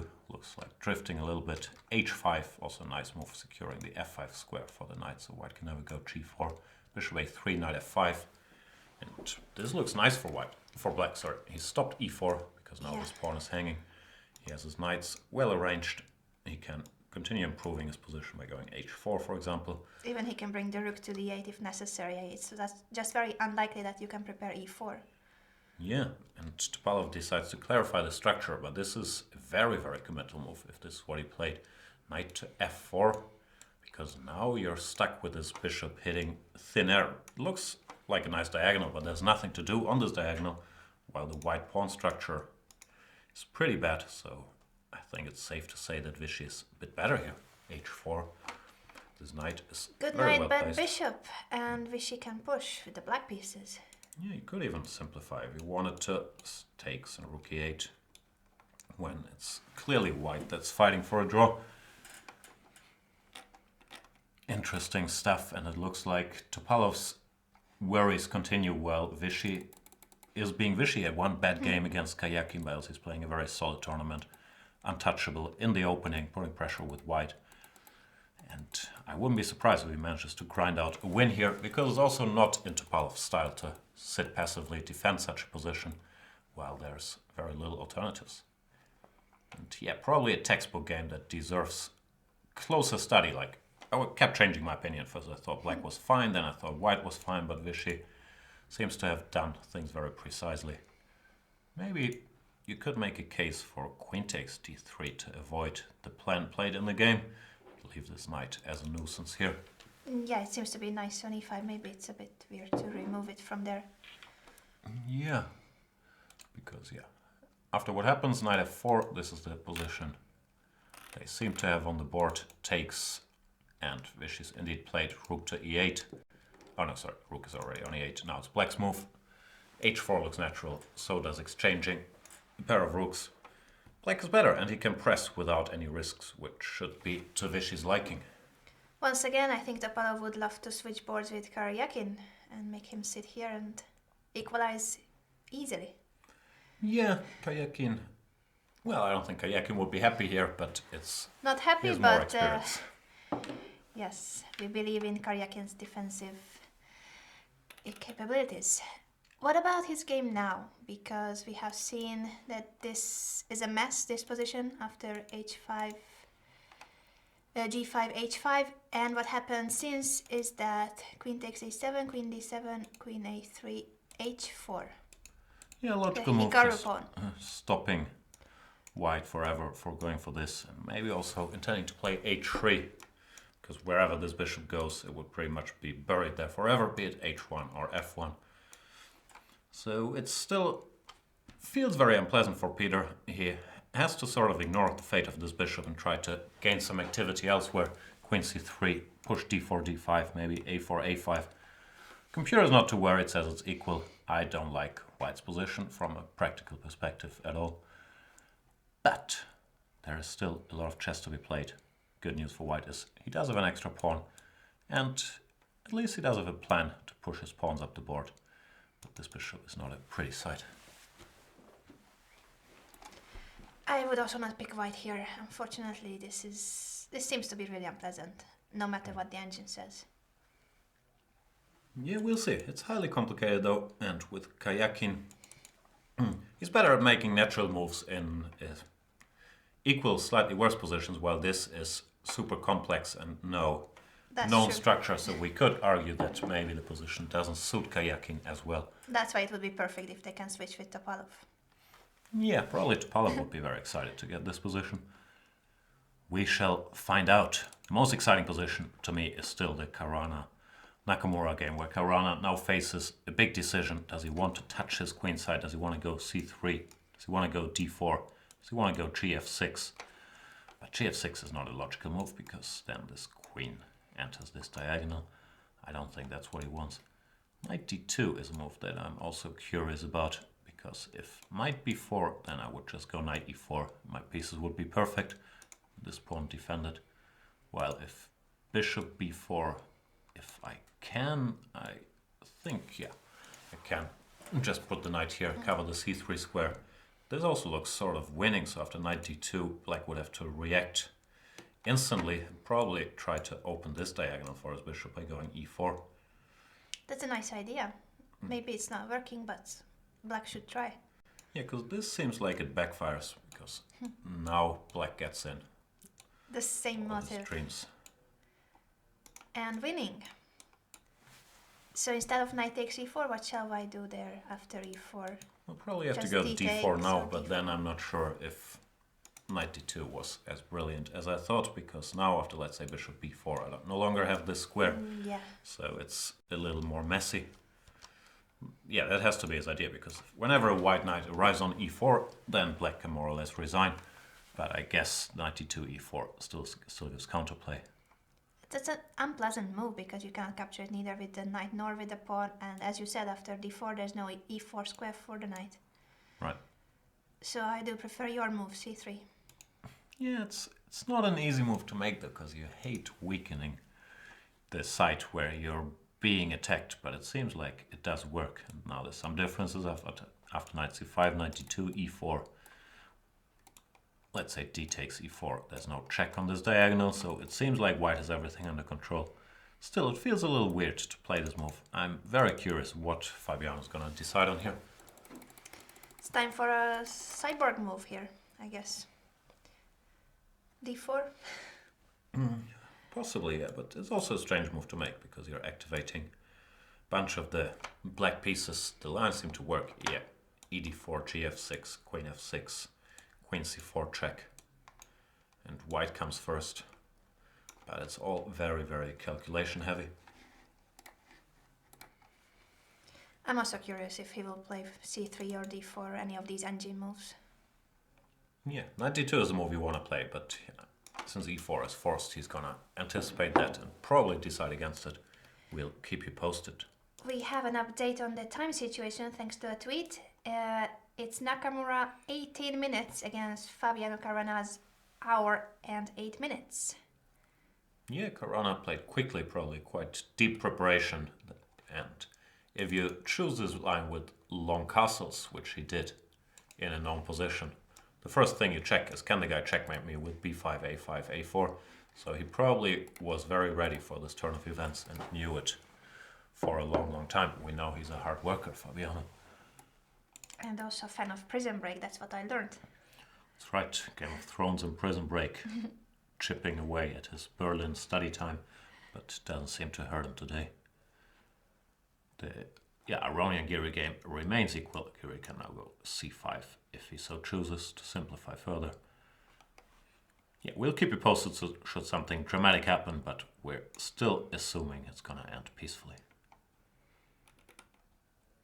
What else do we have? Because I think we haven't seen Vish's game in the last few minutes. Maybe something happened since. No, he's still Nothing? thinking if he wants to push his h-pawn, or if he wants to exchange rooks, or if he wants to play, I don't know, king f7. Probably doesn't want to do that. He's better. He's gonna have to decide how much does he want to push himself, because sometimes Vishy, if he's slightly better but he doesn't feel it's enough, he's quite comfortable simplifying and waiting for a better chance going home. And Then keeping again- some energy because this is still a long tournament. Yeah, he could play something like this and try to make something happen, but probably would end in a draw. White looks solid enough here with all the entry squares covered. Then again, yeah, he has to join the leaders at some point if he wants to fight for tournament victory. And against a wounded Topalov on -3 in a position Topalov doesn't like, it would probably be worth trying. And I like this move h4. Then there's constantly ideas with h3 in the air, which you have to worry about. Fixing the white kingside structure.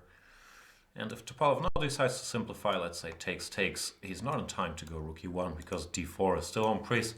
So it's a tough position to play with white. I believe this would be just a good semi-waiting move, asking white how he wants to proceed. Do you see any way of improving white's position? No, I think you have to really be very humble here, probably use his bishop to defend the d4 pawn and then try to exchange whatever you can exchange on the e file. It's not gonna be a lot of fun.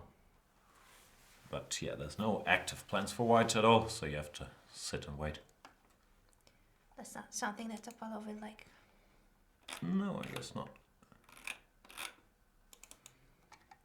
And yeah, Vichy, as I half expected, decided to go for the more clear-cut rook takes e1 and rook e8. But I believe that eases white's defense quite a bit, because now he can get rid of the rooks, control the e3 square with king f2, then wait for a good moment to either chase this knight away or just, improve his position a little bit. I think the moment has passed. If black goes h4 now, white can simplify with g4, takes, and then there's still a g4 in the air. So you think he's going for the draw? That he didn't want to try? I don't know, like maybe he didn't like his chances after h4 all that much, or he likes clear-cut situations. He wanted to clarify a bit, but I don't think this was the most challenging choice, because now it's much easier to play white. You take, you go king f2, you go g4 if you get a chance, and I believe Topalov should defend this. But I could be wrong. If anybody's better, it's still black. What's going on in the chat, in the Twitter sphere, anywhere? What are our premium members doing? In the chat, I think now the topic is what kind of accent I have. I was told I have a Spanish accent in my English, which is weird because I'm not Spanish, but I've been living there for 5 years and seems like it's affecting my English. I see. I change my accent depending on whom I'm talking to. I try to have not too German, but I'm bad at telling. How is a very German English? How would it sound? Can you imitate that? No, I've tried to get it out of my system. I guess I do still have a German accent, but to be as German as possible is very important to never pronounce any th, so it's a Z German.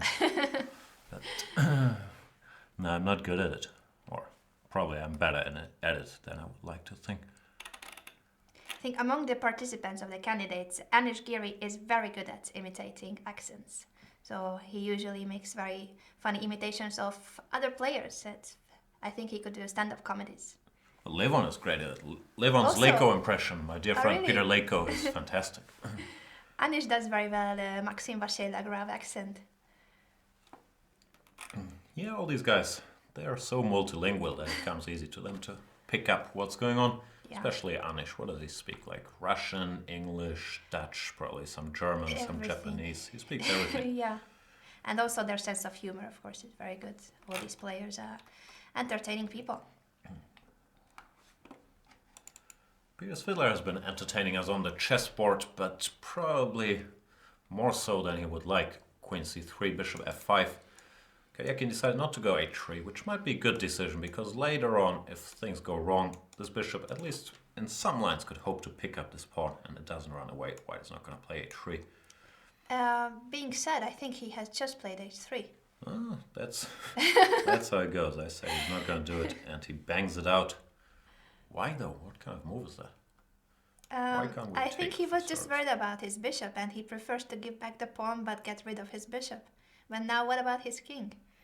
Yeah, and also, black doesn't have to take. It looks possible, but if you just ignore it and play knight c6, I don't see how h3 improved his situation. Looks like it's just weakening his king and locking up this bishop even further, because in this structure, the bishop can never ever make it out to h3, because it's blocked by his own pawn. Probably his idea is to go queen e1 and to take this pawn, but it all feels very, very fishy. This is hanging, this is in the air. Queen h4, knight takes e2, looks like it's gonna end badly. Probably he didn't like his position. Peter never likes his position, but he had good reasons not to this time around, and thought, I should change it up to something like this. But it might just be bad, because now this e-pawn is a passed pawn. I don't know. I don't like his position. I don't like his move h3. I don't like his chances today. Poor Peter. Yeah, we are worried about Peter today.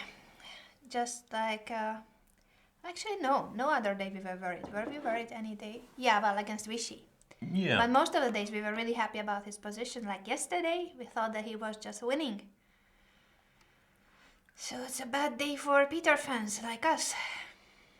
Yeah, still not over, but it's just an unpleasant position. Knight c6, maybe he wants to go d4, but this h3, it's gonna be taken in some of the lines, and I'm not sure if white survives it. Speaking of surviving, Anish has created opposite colored bishops, bringing him one step closer to equality. If Levin wants to continue playing, he has to go e4, and he might be a tad better, but it's still very hard to see either side winning this. It's equal. Should be a draw soon. Yep. According to our chess 24 community, the word that you say in a German way is rook. I don't know, how do you say rook? Rook? I don't know. Huh. Maybe. I actually don't know how German accent that much. I can't imitate it. I'm very bad at imitating. I only try to imitate Jan, so that's the only thing I do. Same here. The rook. That sounds German. Looks like we have a small waiting for action moment, because in the Caruana Nakamura, which is the most exciting position, Caruana is taking his time here to calculate all these moves we've looked at: c3, d4, knight d2, gf6, g6. Big choice here for Fabiano, and I would suggest going on a break until he's made up his mind. Do something, Fabiano. That's a good idea, because he's got a lot of time left, so he will use plenty of his time now on this important decision. So we will be back shortly in a few minutes.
Back from the chocolate break as usual, and we see that Caruana has played c3, which is the second best move by the engine, so he is a cyborg. Not sure about that, but yeah, it's a good move covering the b4 square, keeping the option of going queen takes a2, and also if black doesn't do anything very quickly, then the white attack is just gonna start rolling, be it with knight d2, which might be a threat now, since he blocked this diagonal, or with g takes f6, intending to double rooks on the g file.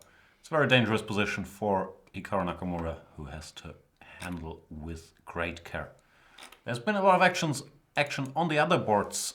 Let's briefly go to the Peter Svidler game. We were worried about his position earlier. Still are after h3. Karjakin could not resist, but taking this pawn, and Svidler decided to activate his queen with queen e5. Good move apparently, targeting the f4 pawn. Knight to g6, defending it, and Svidler decided on queen d5 check, going for an endgame where he's probably still worse. The computer, cruel as it is, just wants to take on h3 and take on c7 and says it's equal. Black always has a perpetual, but possibly no more than that. Svidler instead decided to get the queens off the board. Now Karjakin faces a pleasant choice if he wants to go bishop e6. takes, when this bishop has some more hope to get back into the game than earlier with king h2, bishop h3. But black won his pawn back and is still the only one who can be better here. This queen takes c7 line is quite scary for a human being, I think, with the black queen on h3. Yeah, of course. Yeah. Even if you see that there's nothing concrete immediately, it's just scary. Yeah, and then again, if this endgame is worse, maybe he should have calculated it and gone for the draw. Because here there's also queen takes d5, c takes d, bishop somewhere, let's say bishop f5. Which, yeah, it's not terrible, but only black can be better. So Peter has to pull off a Karjakin himself and defend a slightly worse endgame today. We'll see if he manages. I see a comment that Anish blundered a pawn, but this blunder word is quite common in the chat, and sometimes I think it just either a sacrifice or not the first move of the engine. But blunders we don't really see. We saw who blundered in this tournament, Nakamura, Topalov, but not many games have any real blunders. No, and what Anish did is not a blunder. He's just trying to simplify the position. He gave the e-pawn by going e5, d takes e, king e6. And probably people are excited about rook h6 check, king e5, rook c6, but this is just a dead draw. You take and follow up with bishop d6 and rook to c7. Here the opposite colored bishops do matter. Black has a blockade on the dark squares. There's just nothing to hope for at all for white. It's just a draw, and I would be very surprised if anything else happened in this game. So we expect the handshake soon in this game, but the other three games are still really exciting. And Topalov, Vichy, what has happened since? Well, not much. Not much, but Vichy's played well. Rook takes e8, and queen takes e8, king f2 as expected. And he played a strong move since black didn't want to allow white to go g4. He's played knight h6, stopping that. And that's probably his best bet at keeping the game going. Queen d3, one b6. Covering the c5 square, bishop b4, queen e6, and queen c2. Now that black has the dark squares under control, he can still chip away. Next would be to bring his king closer to the center to defend the c6 pawn, and still a very unpleasant defense for Topalov. Let's see if Vichy manages to convert this. I wouldn't be too surprised. I guess that all the fans in India are happy that he has winning chances with the black pieces. It's a good game for him that he might... It's a slight edge, but he can push at least. Yeah, and Topalov's worries continue in this tournament. He just hasn't found his stride at all. He's gonna be disgusted with himself having to sit here with the white pieces defending such a position. For sure. It's not a lot of fun. In some lines, after the king is centralized, black could even think about going for an endgame. As mentioned, not here yet. But in general, if black manages to achieve something like this in some lines, imagine the king in the center, it could also be quite unpleasant. So Vichy certainly does have options to play for a win. And yeah, he's going to be enjoying himself. Let's go back to the Caruana Nakamura American tongue breaker game. C3, bishop of 8. Nakamura clearly worried about his G7 pawn. Retreats the bishop. And Caruana once again faces a tricky decision. The computer insists on going d4, but that's not the move you normally want to make. The move you want to play is knight to d2 and bring this knight over here. I'd be tempted to do it even at the cost of a pawn, because if black tries to defend here on the king side, he's just gonna get checkmated, I believe. Knight d2 seems to be a very natural move that I think Fabiano will go for. Yeah, who knows, d4 might be very, very strong, and it's not beneath him to play such a move if it works. If black goes e4, then knight d2, and white has very nice control over all these critical squares. So very pleasant choice for Fabi, but yeah, I would choose knight d2. Just try to put my knight here and take it from there. If knight c5, you can just take it. And then knight to e4. This is an absolute dream position for white in these lines. The game would pretty much be over. So big troubles for Hikaru Nakamura. Might, after his first win, register another loss today. And if Fabi wins this, he would be right back in the hunt on +1. Definitely, it would mean his first victory, and we know that winning the first game is something really important also psychologically, so then it means he might get into a winning streak. Sinkfield Cup style, maybe? He can still do 7 out of 7 in the last rounds. Yeah, it's unlikely, but he already pulled off 1 7 out of 7 in this tournament, even though it was only draws. Let's see if he can do the same with wins. Karjakin played bishop e6, Svidler exchanged queens and played king h2, trying to get rid of this bishop.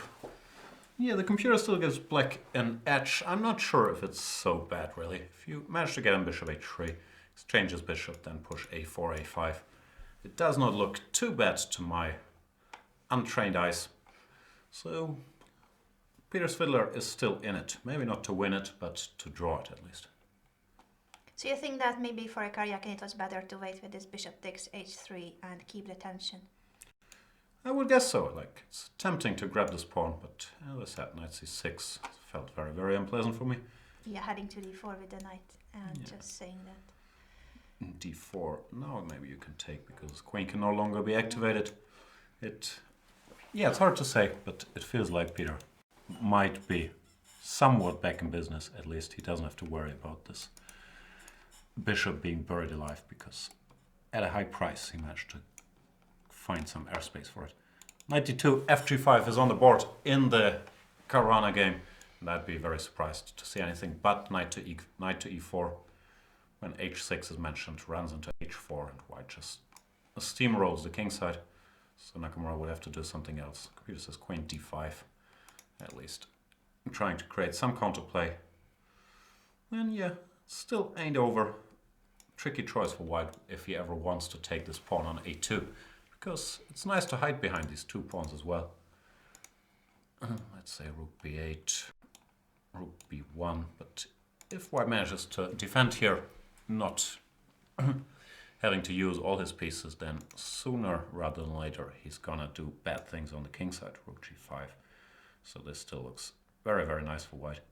I think the problem for black is that even if you manage to double the rooks, which takes time, then just queen c2 and then what? Like, you cannot really put more pressure on the b3 pawn than having 3 pieces there attacking, but white can just simply defend it. So what's next? There's no knight b4, there's no sacrifice.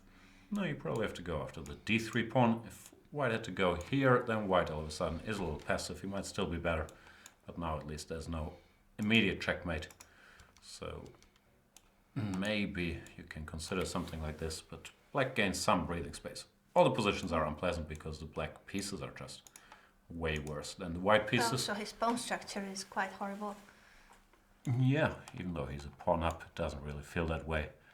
So even though such an endgame would be nice for Caruana, but it's not easy choices, so he's gonna spend some time here. Instead of knight e4, which is the move you would play in a blitz game, computer, for example, says h4 directly is even stronger. Leave the knight here, maybe to cover the pawn for now. Try to blow open the king side instantly. We'll see what Fabi does.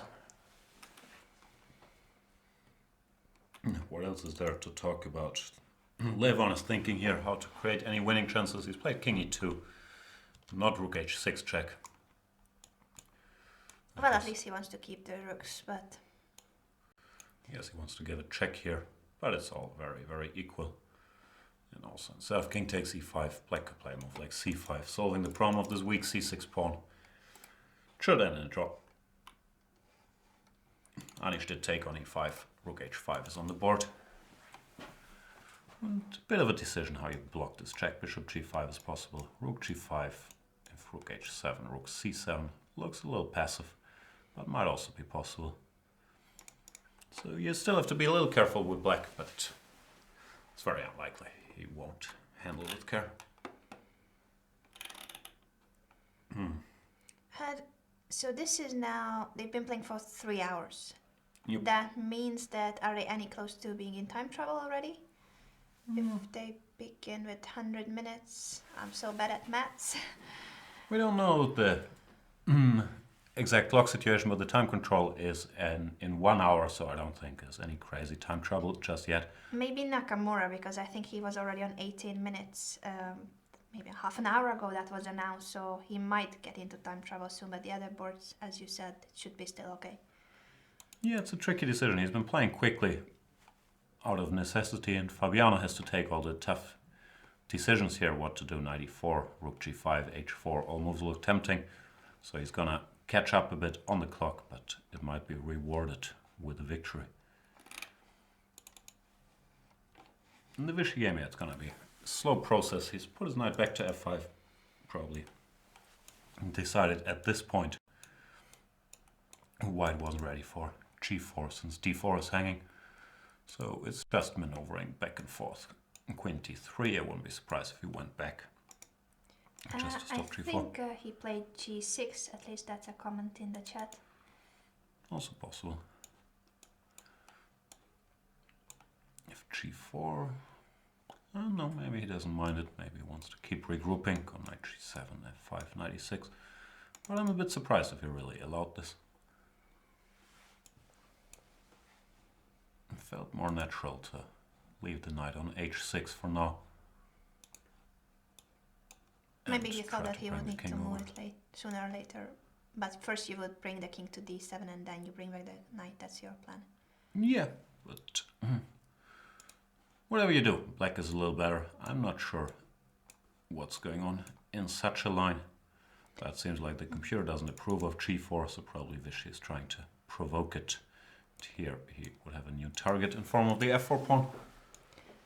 And in those positions with the knight on h6, I was just wondering, when you have the queen on e6 and you start moving the king, there's no queen g6 and those kind of things. You are not afraid of your pawns on the king side being attacked. Like Yeah, if you have gotta the be a little knight on careful, h6. of course, but yeah, maybe it's not so easy to implement, but hard for white to do anything sensible. I'm just waiting until you move the king away and then I start attacking the pawns with queen g6 or h7. Okay, how do you wait? Good question. Can I pass? It's not legal. Queen c2, if I'm not blundering anything yet. Go back with the queen. Yeah, right now I can't go king e8 yet because of the check, even this check is not killing, but you don't want to allow that. It's a good point, but yeah, it's fair. It's hard to make progress. I'm wondering if I can go queen f5 about this endgame, but probably white should hold this. Yeah, so maybe you're right. Maybe it's not so easy to make any progress here. That's why Vichy decides to shuffle his knight around to g7 and e6, which is also a nice square. Let's see if Topalov baits and goes for g4. It's in his style. He likes pushing his pawns, but it could leave weaknesses. I think we have a new move in Fabiano's game. Yeah, he took on g5 with the rook. Very direct and very decent move. The one drawback is that after the move Nakamura played knight c5, now we can't get this ideal construction after takes and knight e4 because his rook is on prise, so you have to do something about it. Computer says just go away. Now this is a threat, and don't worry about queen d3 because these endgames are still trouble, since here there's a little double threat. And if rook e d8, then you overload, I would guess, the defense here. Bishop g5, still targeting this guy, and black can't keep all his material. I guess also knight b2 doesn't help because we just double rooks, or... Yeah, this looks like checkmate. Now rook g7 or rook g1. I'd like to go rook g7, but maybe it's not winning yet. So rook to d8. Then knight f6, but maybe instead he had to play rook e7. Yeah, also possible. But it's all very grim for black. Takes f6. Yeah, it just looks winning in each and every line, and not only with one moves, but many good moves.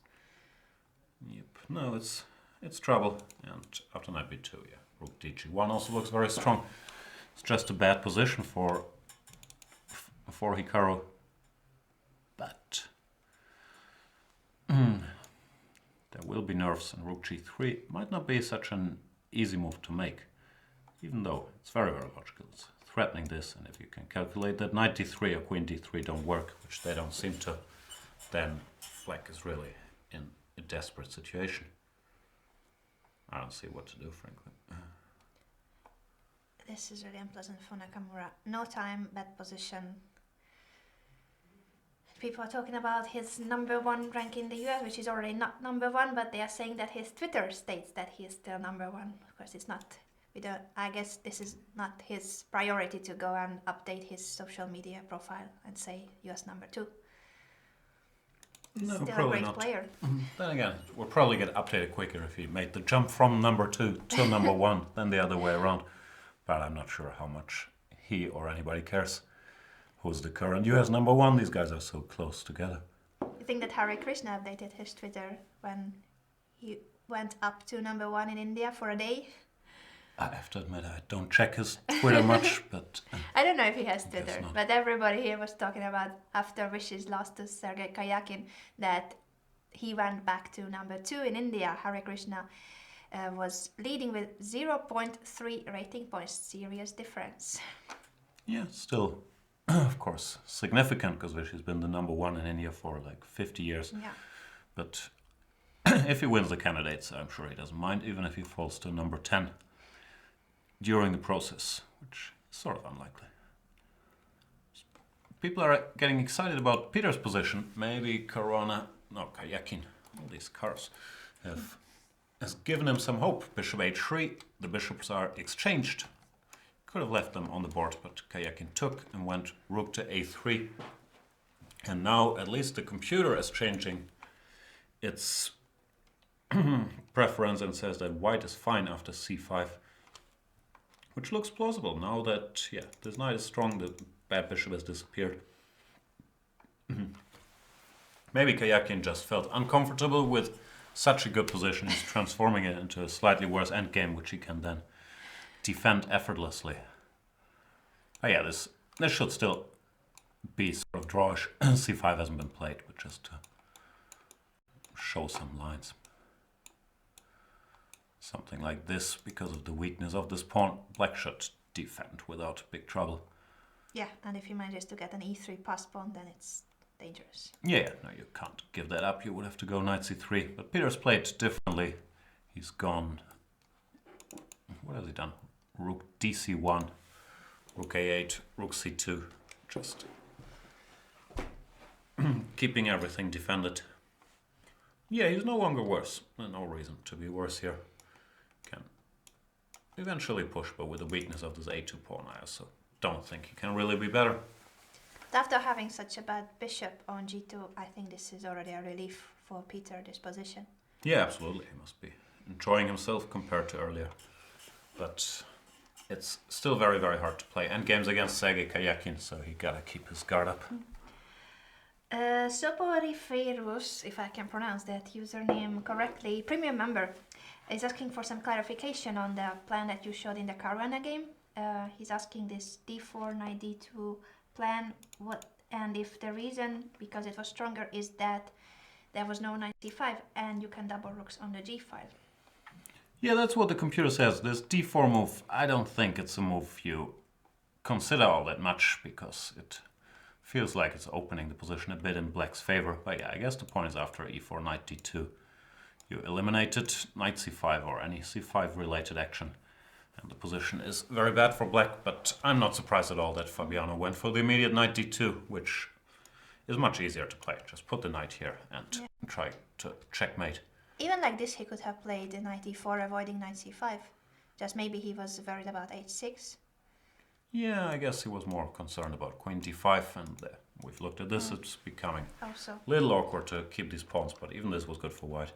But what he's done is fine, rook g5, knight c5. Now he's just got to find this rook g3. This is the key resource, leaving him with a very, very good endgame probably after. Takes, takes, takes. This wins the exchange. You have to go here. Something like this. And the game continues a bit, but white should be close to winning. But good point, Soporiferus. I'm sorry for my bad pronunciation on all these usernames. There are so many interesting nicknames here in the Chess24 community. I just have a very usual name, Anna Rudolf. No, nothing creative. What's your nick? Jan? Jan, yeah. I put some we are thought boring into it. people here.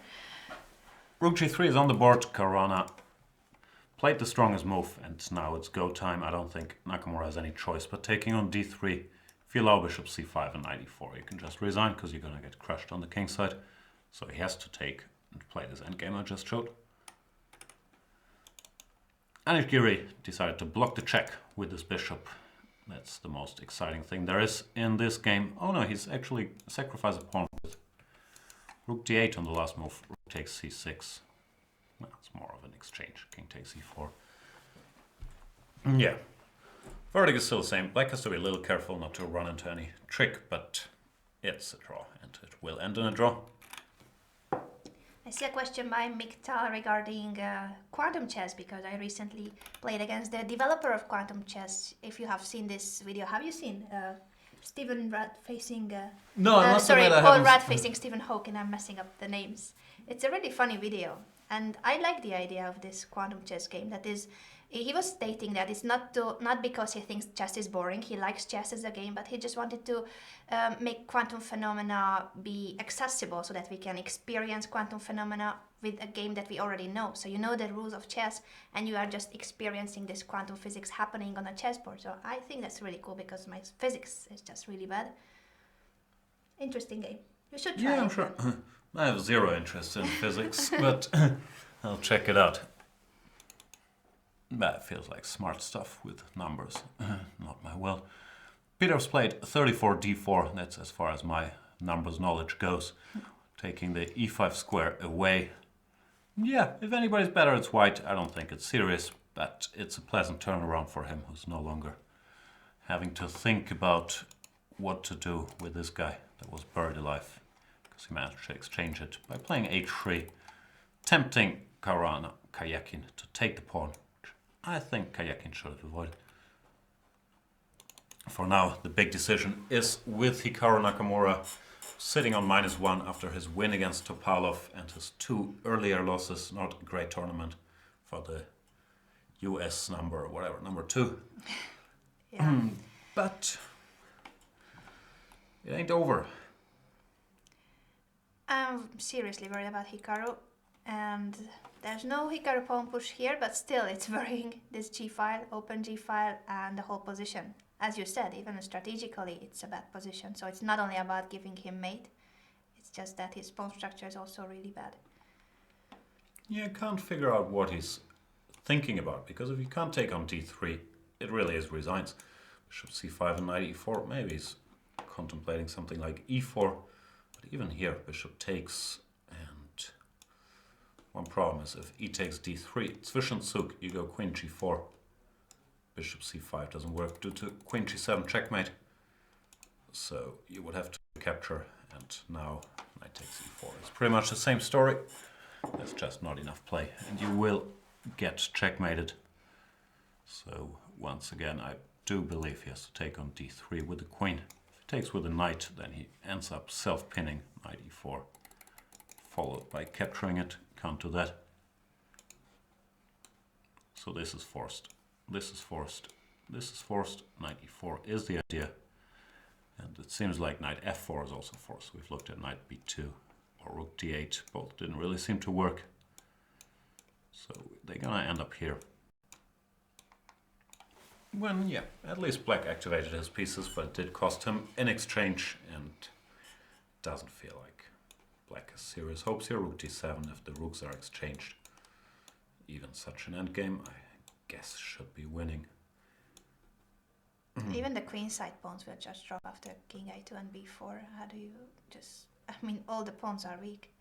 Yeah, no, it should just be winning, and this line wasn't forced. You don't have to take on f4 or exchange rooks so deliberately.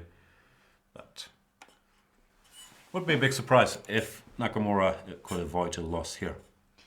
I see that there's a comment. Inaccuracy from Veselin. Now a5 needs to be found. Come on, Vishy. This is what Kameleshkosh is saying. e5 needs to be found. It's on my board. It's still a5 needs to be still found. white to move, so Yeah, we don't know I'm yet not sure what happened, but soon we will see. And blunder by Topalov. I think the blunder word is just really trending here in the chat, but it doesn't mean that it's a blunder just because the engine doesn't say it's the first move. And maybe he blundered his queen. That would be a blunder. yeah, I don't know what he played, but so far the status quo remains the same. White is slightly worse and has to be careful, but I can't see any blunders. Maybe people know more than us about what happened in the game. I guess we should soon see, but we don't have the move yet, so there are so many questions once again regarding the touch move thing between Aronian and Nakamura. I think we already discussed it.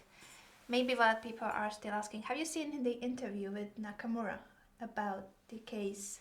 Yeah, I'm not sure if it's the interview. I've seen something with an Indian journalist or... Yeah, that's Some the short one clip, I mean, and I think that's why we have new questions regarding this case, because he mentioned that Aronian took it very personal and he told him some things, but we don't know what he said to Nakamura, so we cannot confirm anything on that. This is all we heard with the same interview as you guys have seen.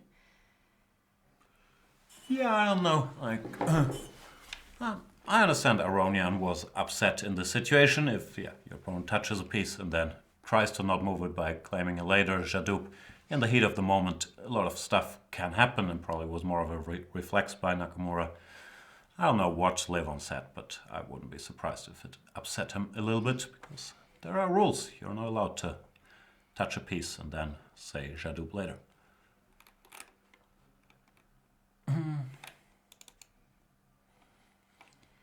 I agree with Carnicero that he's saying that in the starting position the engine shows that one knight f3 is the best move and the rest are blunders, if we use blunder in this sense, that everything that's not the engine move is bad. Well, that is true. One knight f3 is the best move. Fischer said that one d4 is a blunder. I just read an interview with Spassky, I believe, on our site. Very good interview. You guys should also read it.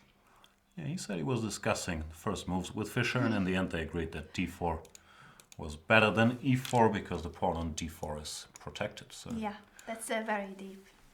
But of course we are just making a joke of this, but at the same time these are serious discussions, and also the interview is brilliant. You need to read it. The opinion of a former world champion.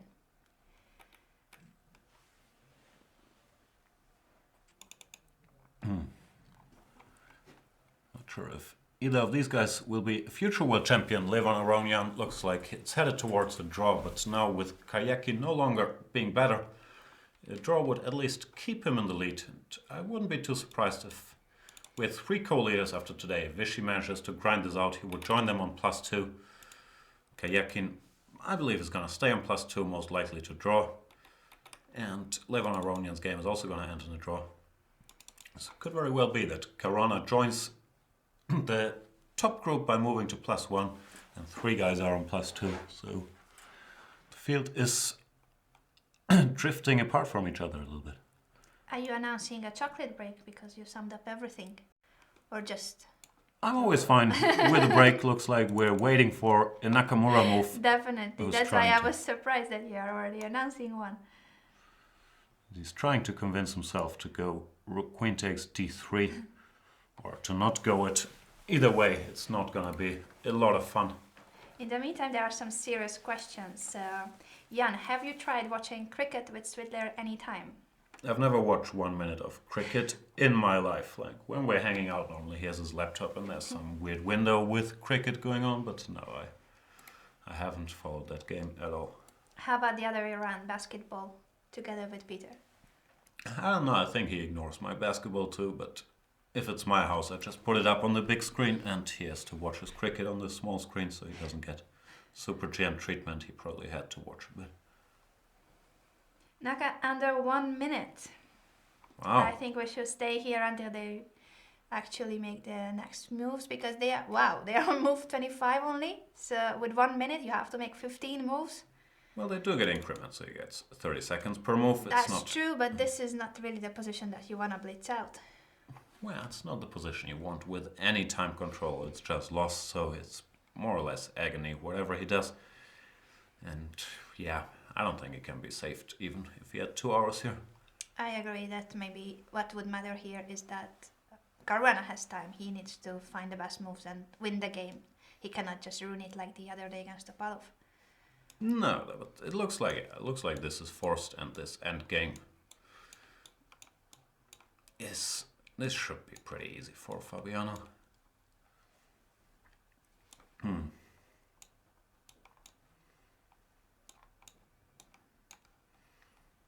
It's not so easy for me, but see, this is a blunder already. But yeah, even playing it very safe, as I've shown, take here, put the rook somewhere here. And just capture all the pawns that are hanging, basically. Yeah. Maybe you throw in a little f3, just not to allow any counterplay.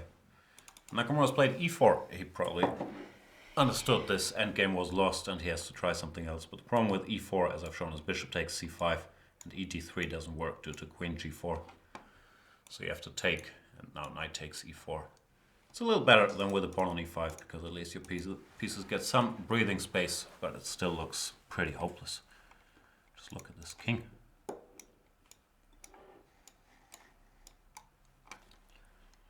No, it should just be lost.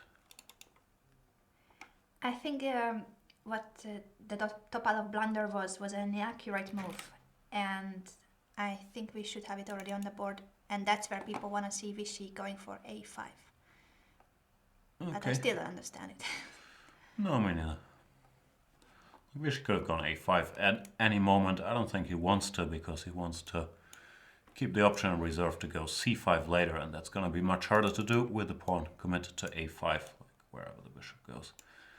Now it's going to be much harder to ever play c5 because this is dropping.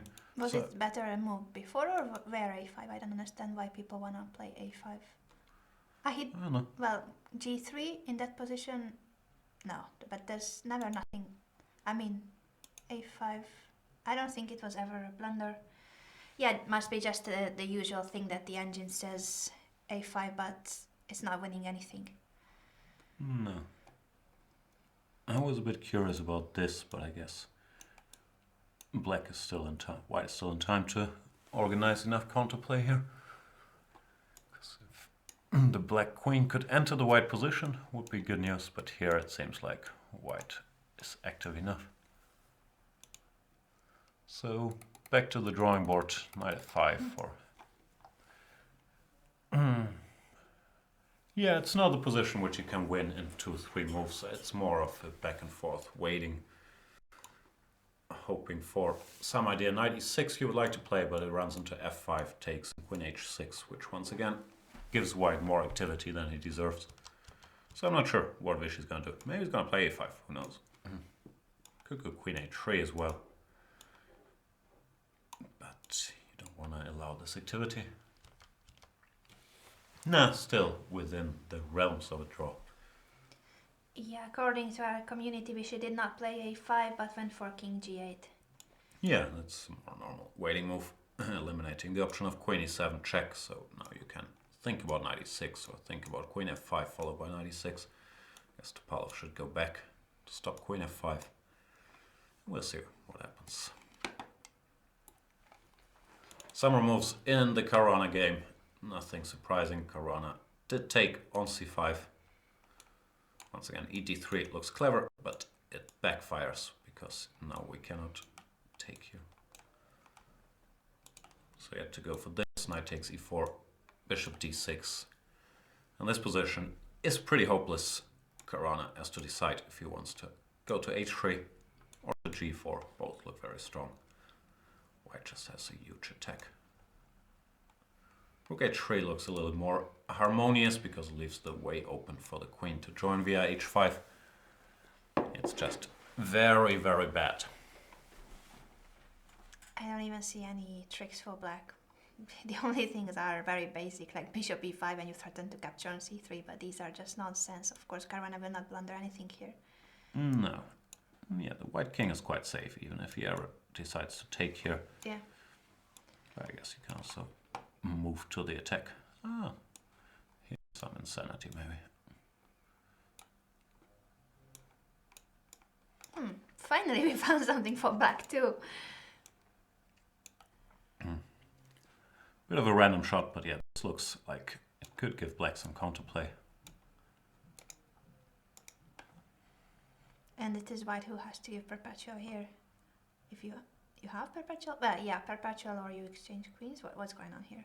Yeah, this will be a draw, but no need to go for it. This doesn't work because of a check. So. And then you take on e1 with a check. That's painful. Yep.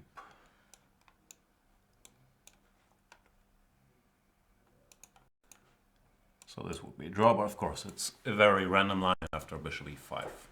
For example, just king a2 seems to do the job, even though king a2, bishop c3, still have to calculate a bit.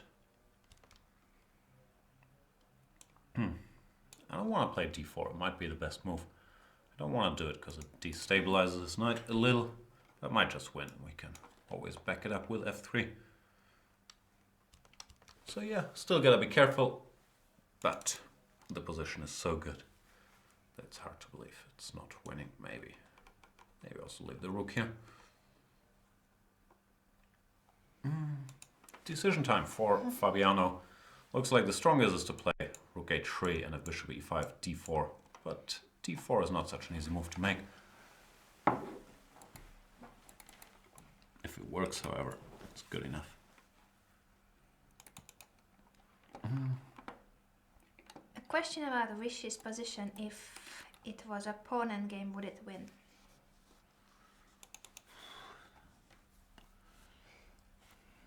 Very random question, and as usual, it depends where the kings are and so on. I guess it's probably... Oof, I don't know. I guess it would probably be a draw, but it's not gonna happen. Oh my gosh, so many comments suddenly appearing. I have to try to read them all. I want to see if we have any updates on the Nakamura game, because for sure that they are playing very quick. Unless Caruana is taking once again a long thing. Don't see any moves yet, just that he's really short on time. Caruana's best friend is Nakamura's pawn on a2. That's what Miktal says, and I think we can agree with that. It's a useful pawn for white. Yaros is asking for the head-to-head chess records. Where can he find it? Well, we can show you. Here we have... Yeah, this one is a bad example because it's wrong. This one is wrong, but we have the rest of them correct, I think. I guess so. Giri not doing very well against Levon. But yeah, I don't think you can find them on Chess24 just yet. Maybe we'll implement them automatically at some point in the future. But we're not there yet. Levon won some nice games against Giri, but was mainly younger Giri. He was like 16, 17. Never lost. And now he's really old, 21. Right. Youngest participant. Peter Svidler's game is still ongoing. He's pushed his d-pawn up to d5.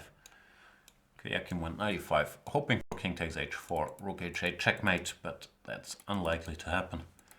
So, position still feels about equal. Rook b1, preparing some c5 breaks. Both sides have to be careful, but I'd be surprised if it ended anything but peacefully from here.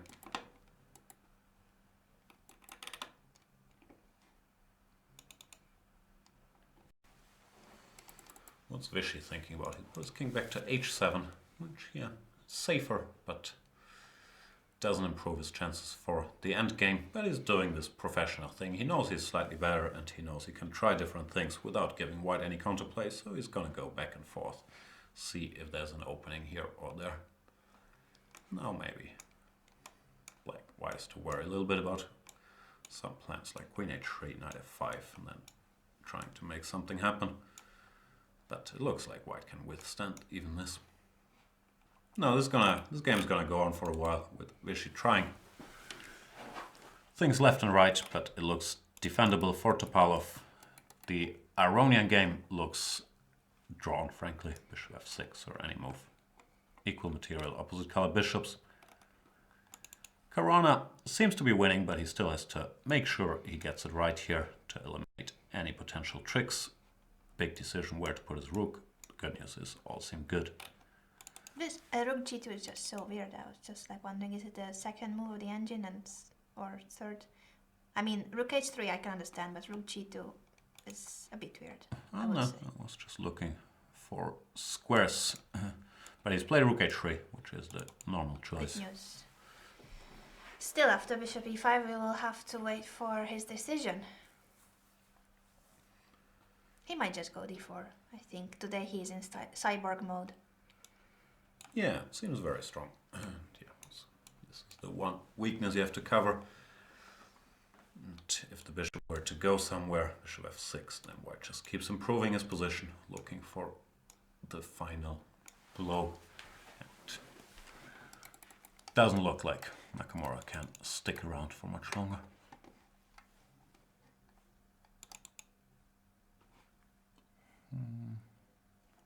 Peter played rook b1, hinting at c5. Maybe there is some small chances for him. His king is reasonably safe if he manages to activate both his rooks. Maybe there's some hope. We'll see. They have 4 moves to go till the time control. It's move 36 now. Move number 28 in Karjakin Nakamura. 3 moves. Move number 37 in Aronian Giri. And Vichy, did they already make the time control? No, 35, very close to it as well. Doesn't look like we're gonna get any time trouble drama, except for Hikaru's game, but he also has a lot of position drama. Bishop e5 is on the board, and yeah, now, as we've established, the cleanest way to do this is to play d4. There's some other computerish wins, like king a2, bishop c3, d4, but why would you go for that? Actually, Universal just tweeted us that Naka is actually the reigning US champion, so it's true that by rating, Caruana is number 1, but to dethrone Nakamura, he still has to win the US championship. Maybe that's why he can keep it on his Twitter profile, so let's not blame him for that. Yeah, I don't think they care. I certainly don't, but for both these guys, They are their just position extremely in the strong. world is going to be much more important than, who is currently US number 1. They are not competing for US supremacy, but for a world championship. Or they want to compete for one, but it looks like Nakamura, if he loses this game, falls back to -2, will not be able to qualify for a match against Magnus Carlsen this time around. Yeah, not yet. And so many people wanted to see if he would perform well after his history. The games against Magnus never going very well. No, Magnus has been very outspoken, like might be a bit of psychology, but it sounded like he honestly thought Nakamura had no chance to qualify. Probably because he does so well against Nakamura, he can't imagine Nakamura doing well against other people. And so far he's been proven right in this tournament. Maybe it's just not his time yet. It's the first time that he participates, and well, he's not the youngest, but still, they are still quite younger than Vichy, for instance. Yeah, and again, Vichy did play a World Championship match in '95. He's been around for a while. I'm just making random moves, but all the lines are pretty hopeless for black. Here he's just a knight down. So if Fabiano can come up with this d4, the game should be more or less over. I don't think it's forced. Can't be forced, and it would be tempting to leave this pawn on d3. Such a nice construction. Maybe just move the queen somewhere. What did I blunder earlier? I blundered this. I tried this, and then and there here was this bishop trick. takes and queen d4. Yeah, true that with the queen on g4 this never works. So maybe it's just this simple, you play queen g4 and that's it? Well, game still got to end, and yeah, the queen on g4 isn't doing that much yet, but it looks like white is in control no matter what. However, that doesn't help you if you're sitting there having to make decisions. He has to come up with moves. Good news is they're all good, but it's still decisions.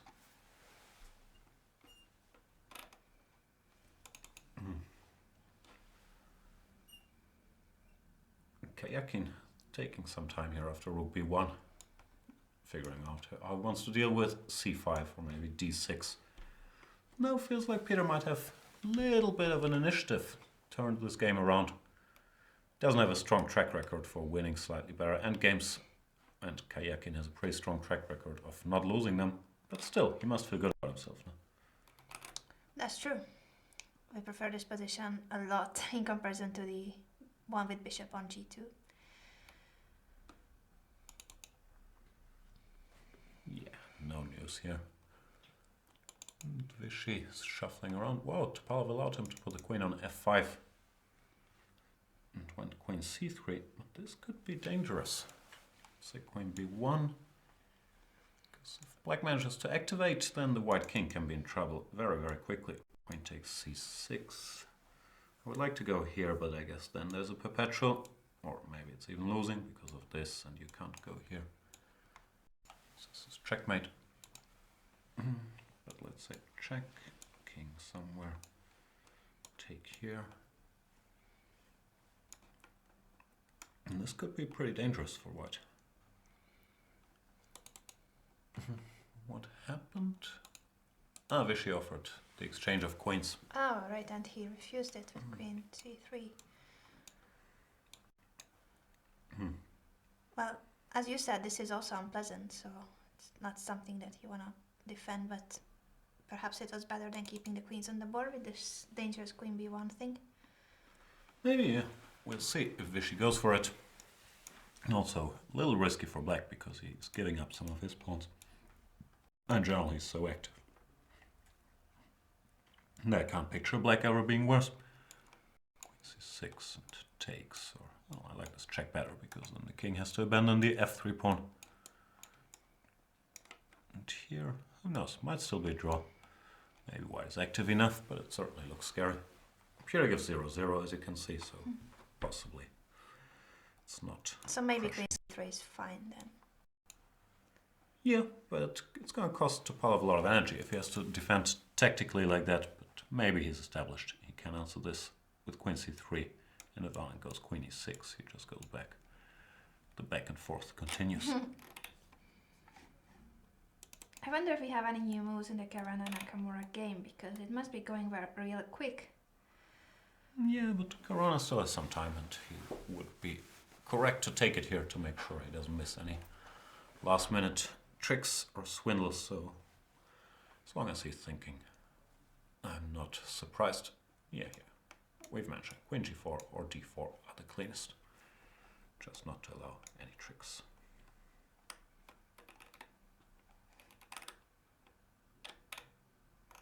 Pramod is telling you that he has just renewed his premium membership. That's good news, Pramod, and everybody should do that because being a premium is cool. And you got a lot of features like challenging Jan in Bento Blitz and joining my middle game strategy thematic tournaments, because those are premium features. And so many other things, like challenging Peter Svidler and watching all those video series on so many openings. You can learn a lot on Chess24, and it's just 10 euros per month, which is cheaper, as I said, than my Zumba lessons. And I don't think that I get the same value for my Zumba lessons. Just look at me, I'm not even in shape. Sorry, you don't like Zumba, but yeah, if you want to get better at chess, I do believe it's very, very good investment. And yeah, the added bonus of getting to watch all my very exciting video series where I smile in one of them, but I'm not going to disclose. We will have to moment. find that one. I really like your series on the Catalan. I played it with Black, the open Catalan. The most boring opening there is, but I thought I made a good case for it. It's good to equalize with it, and I really enjoyed the series. So I learned a lot from Jan's series. I'm not saying it because he's my boss, but I'm saying it because I did learn a lot from his video series. They are very instructive. I'm not sure if Fabiano is watching my video series. Not a lot of anti-Berlins out there, but he did play d4. Cyborg mode. Yeah, bishop f6, rook to g1. Increasing the pressure. Problem for black is queen d5, which would be the only logical move to create counterplay. It's very well met with this family fork. So can't do that instead. Rook to b8 has been blitzed out by Hikaru. Trying to find some targets. The cruelest way to meet it is to just go king takes a2. Now finally pick up the a-pawn, defend the b3 pawn, maintaining total control because white also has queen c4 should he ever need it. Yeah, the position is very, very bad, close to hopeless, but you still gotta convert it. And Hikaru will do his best to throw some complications Fabiano's way as long as he can. Breaker90 is asking about the premium membership, if there are any benefits of being Chess24 member for 2 years. You mean that you've been a member for 2 years already? Because we have this offer that if you purchase a premium membership for 2 years or 3 years, then you get all kinds of goodies from Chess24, like signed mugs, pens. Also, I think we have a Chess24 pen drive, a bag, all that kind of thing, t-shirt. Anything you like from Chess24, you can get that by purchasing a 2-year or 3-year premium membership. Good stuff. I need more Chess24 coffee. my magic mug is finally empty. We only have Magnus here.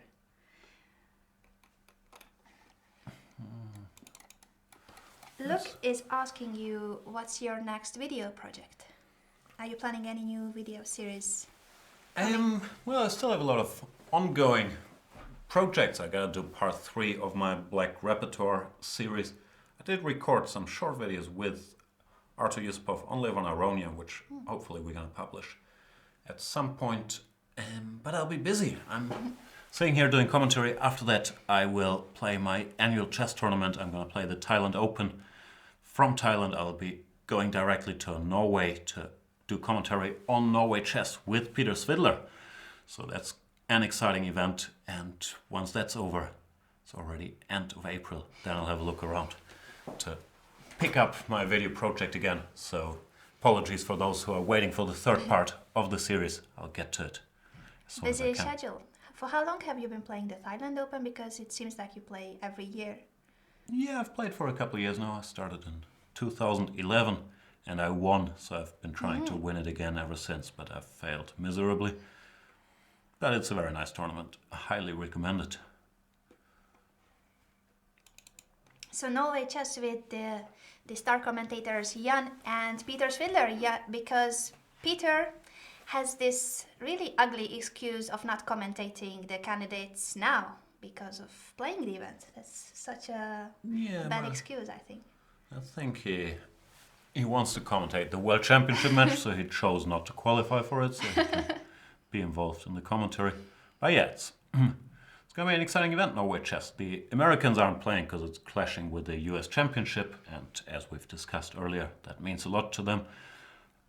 But everybody else pretty much is. Magnus, Vladimir Kramnik is making an appearance, Levon Aronian, Veselin Topalov, Anish Giri, first super tournament, or for a while at least, for Pentalia Hari Krishna, the new Indian #1, Pavel Ulyanov. So it's a very, very strong field, and it's going to be interesting. Indian #1 for a day, we should say. Right. Sergei Karjakin also in, who might be the new challenger for Magnus Carlsen by them, same for Levon Aronian. We'll find out. Any new moves in Caruana Nakamura? Yeah, he did take on a2. He's playing very flawlessly today. Not giving any hope, really. And why not pick up this pawn now? Defend the b3 pawn. There's no real counterplay for black. You still can't go queen d5 because of knight f6. The queen can come to c4. If you go king h8, for example, which looks sort of logical to prepare queen d5, then white is first by going queen h5, h6, and take this, for example. That's a pretty line. Yeah. No, it's a pretty desperate situation for Hikaru. Maybe he's gonna throw some more pawns. up the board to try to distract white a little bit. But if Caruana chooses, he can just pick up another pawn. Then put this knight on e6 and refocus on his attack. It's bad. He's played bishop to h4, trying to block the h-file for now, when many ways lead to Rome. The most natural seems to be just rook g4. Take this bishop, defend this knight. If queen d5, you can, if you so choose, go c4 and then pick up the bishop. So yeah, in a bad position. There are no good moves, so I'm not surprised he's collapsing because everything loses. But rook g4 now seems to pretty much end it. And there's alternatives. You can give this check. If queen d5, you can just take and you're a piece up, because here the queen is pinned. I think the Aronian Giri game has officially finished. I see many comments on that, for instance, by Paco Vela, that Giri drew. Wow, surprised. Shocking. It is headline news. Yeah, solid game by Giri, good opening preparation, and defended a slightly worse position, but it had draw written all over it pretty much since the beginning.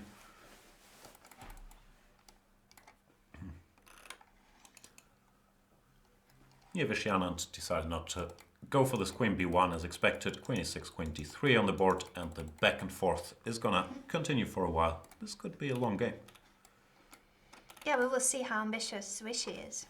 But why not try? He has nothing to lose here. No. Fabiano, very deliberate, doesn't fall for the trap of blitzing in his opponent's time trouble, but is weighing every decision quite carefully, as you should, here. Anything wins, rook g4 or queen c4, followed by rook g4. I kind of like this one even better, because queen d5 just drops the piece, and if king h8, you go here, attack this bishop, queen d5 once again, just take it. And if the bishop were to retreat, then there's gotta be some knockout blow. This, for example, looks like checkmate, threatening to take. Or maybe not threatening to take that, but something is threatened. Even just queen g6, like, what can black do here? Yeah, I was wondering if this wins, but it's probably not the best way to do it. Even this wins, but it's not necessary. The easiest, maybe. No, it does win. This, for example, is checkmate. No, it's just too many attackers, so there's gonna be some direct solutions. If rook g8, you go... Oh, sorry. I just thought maybe it was still not completely over, but for sure there's a winning move there. I forgot how we got yeah. there. This. Yeah, knight g5 or something, or queen g6. Yeah, No, I don't know which one is better. Oh, this is mate. Yeah, you cannot avoid h6 and rook takes is a nice line, for instance. Yeah, it's over in all the lines. All he needs to do, all that Caruana needs to do is to calculate precisely and just make the move. Any move, actually. Saint Francis is asking if we think that Nakamura, Svidler and Topalov are pretty much finished in this tournament. Has anyone ever come back from that far? Back to winning the event? I don't know, probably not in the candidates tournament. I do know that Vladimir Kramnik started with 50% out of 8 games in London, and then came very close to winning it. From a minus score, I can't recall at least. But yeah, if Svidler wins today, speaking of Svidler, he's back on 50%, and then there is still a chance because the leaders are only on +2. And it's not impossible anymore. Rook b1, king g6 was played, allowing this breakthrough with d6 takes, rook takes b6. Karjakin's plan is to put his king to h5, defending the h4 pawn, getting out of the way, but Svidler can capture the d6 pawn. Our community is really happy with Peter's play. Azure Mist, for instance, is saying that Svidler very well according to computer. And go Svidler, I see so many supporters. Of course, we are all cheering for Peter, and we hope that he can win this game, his first victory. He would deserve to win one game already. Yeah. His track record winning better endgames is not great, as mentioned, but it looks like, yeah, now he's a pawn up if he takes on d6, and there is some hope at least. King g5. You get the pawn back, but then c-pawn can run up the board. Karjakin might be in trouble all of a sudden. It's a surprise. It was a turn of tables because with that g2 bishop we were just praying for a draw, I think, in the middle game. Yeah, he was in trouble earlier.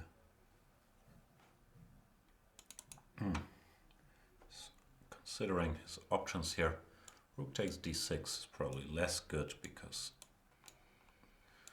without the rook on the board, the c-pawn is not that powerful and can be blocked.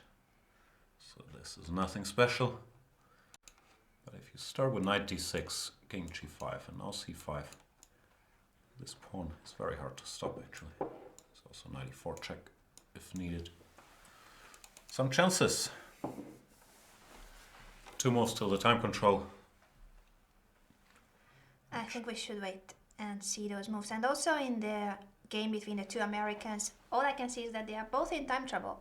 But Caruana's position is just so winning that I think it doesn't matter that he's down to 2 minutes.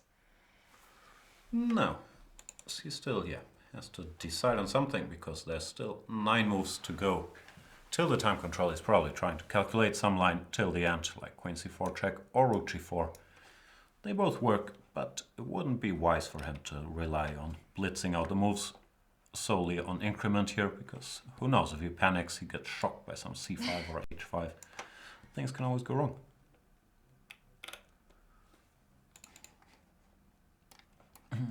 Sometimes I think these players are, well, not these players, but any player, we are very focused in time trouble, and then when it's gone, like in the game Caruana Topalov, so he was already on move 41 when he made a mistake. So sometimes maybe it's even better that they are in time trouble because you have to be really focused 100% on the game and in the moment. And once you have a lot of time, you might just relax in winning positions. But of course, this is just stereotype thinking, and these top players usually don't make mistakes like that. It was just a one-day thing. I don't think that he will repeat the same mistake, not winning a winning position. Didn't happen twice, like almost. With Caruana, well, the Karjakin game, yeah, that's true. Against Karjakin 2, he made an inaccurate move on move 41. So maybe we should be happy that he's still in time trouble. Also against Peter yesterday, like he didn't lose the game, but his 41st move did not instill a lot of confidence. So maybe it's a thing with him. Normally these guys are good at it, like let's to go for a little break, get some. I'm not sure if they're allowed to go outside, get some fresh air, put some water on your face and look at the position with fresh eyes. But yeah, the adrenaline, of course, drops off. Yeah, maybe that's the reason, because this move 41 syndrome only happens to Caruana in this event. Maybe he has to call Lawrence after move 40 all the time, and that distracts him. So queen d5 on the board here, when the easiest way to play is to pick up the piece by going c4, covering b3. Queen can take here or here, but either way, white just takes the piece with either rook, and black is sort of out of resources. c4 on the board. Nakamura is probably going to take here because at least this queen stays in touch with the b2 square, but it is pretty much over. Piece is a piece, and hard to believe Fabiano will once again not win a piece up as he did against Topalov. So this is pretty much over, but not Peter Svidler's game, where we are really hoping that he can get this first full point. Very promising. What happened? Knight d6, rook da8 has been played. And well, the idea is of c5, rook a2. Black hopes he's in time to generate some counterplay, which he probably is, because if c6, all of a sudden the white king could end up in trouble. Wow, you can allow promotion and give mate on h2.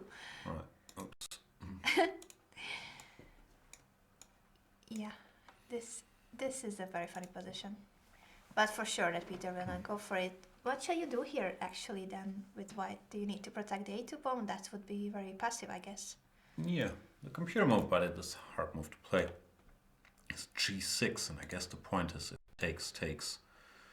Then white is in time to go rook b5 and pick up this knight. We cannot give mate without the knight, so that's actually logical, but he has to think of this. The king is on h5, and same rank as the knight. Yeah, also this, I'm not 100% sure why it's so great, but once again, doing my computer moves reporting duty, this line seems to be very, very strong for white, but I'd be... And if rook a7, then at least there's no more counterplay, so now it's time for the c-pawn. So the g-pawn doesn't matter, the only thing that matters is that the white king is safe and you can push the c-pawn, basically. Yeah, you can also take here whenever you need to. Now this looks more or less winning, but g6 I'd be very impressed if Peter came up with that. Rook b5 is a more normal move. Knight c6 back. Now do something. Computer insists on g6 pretty much everywhere. I don't know, it's a very tricky spot to move 40. He can't have a lot of time left and he has to make a responsible decision.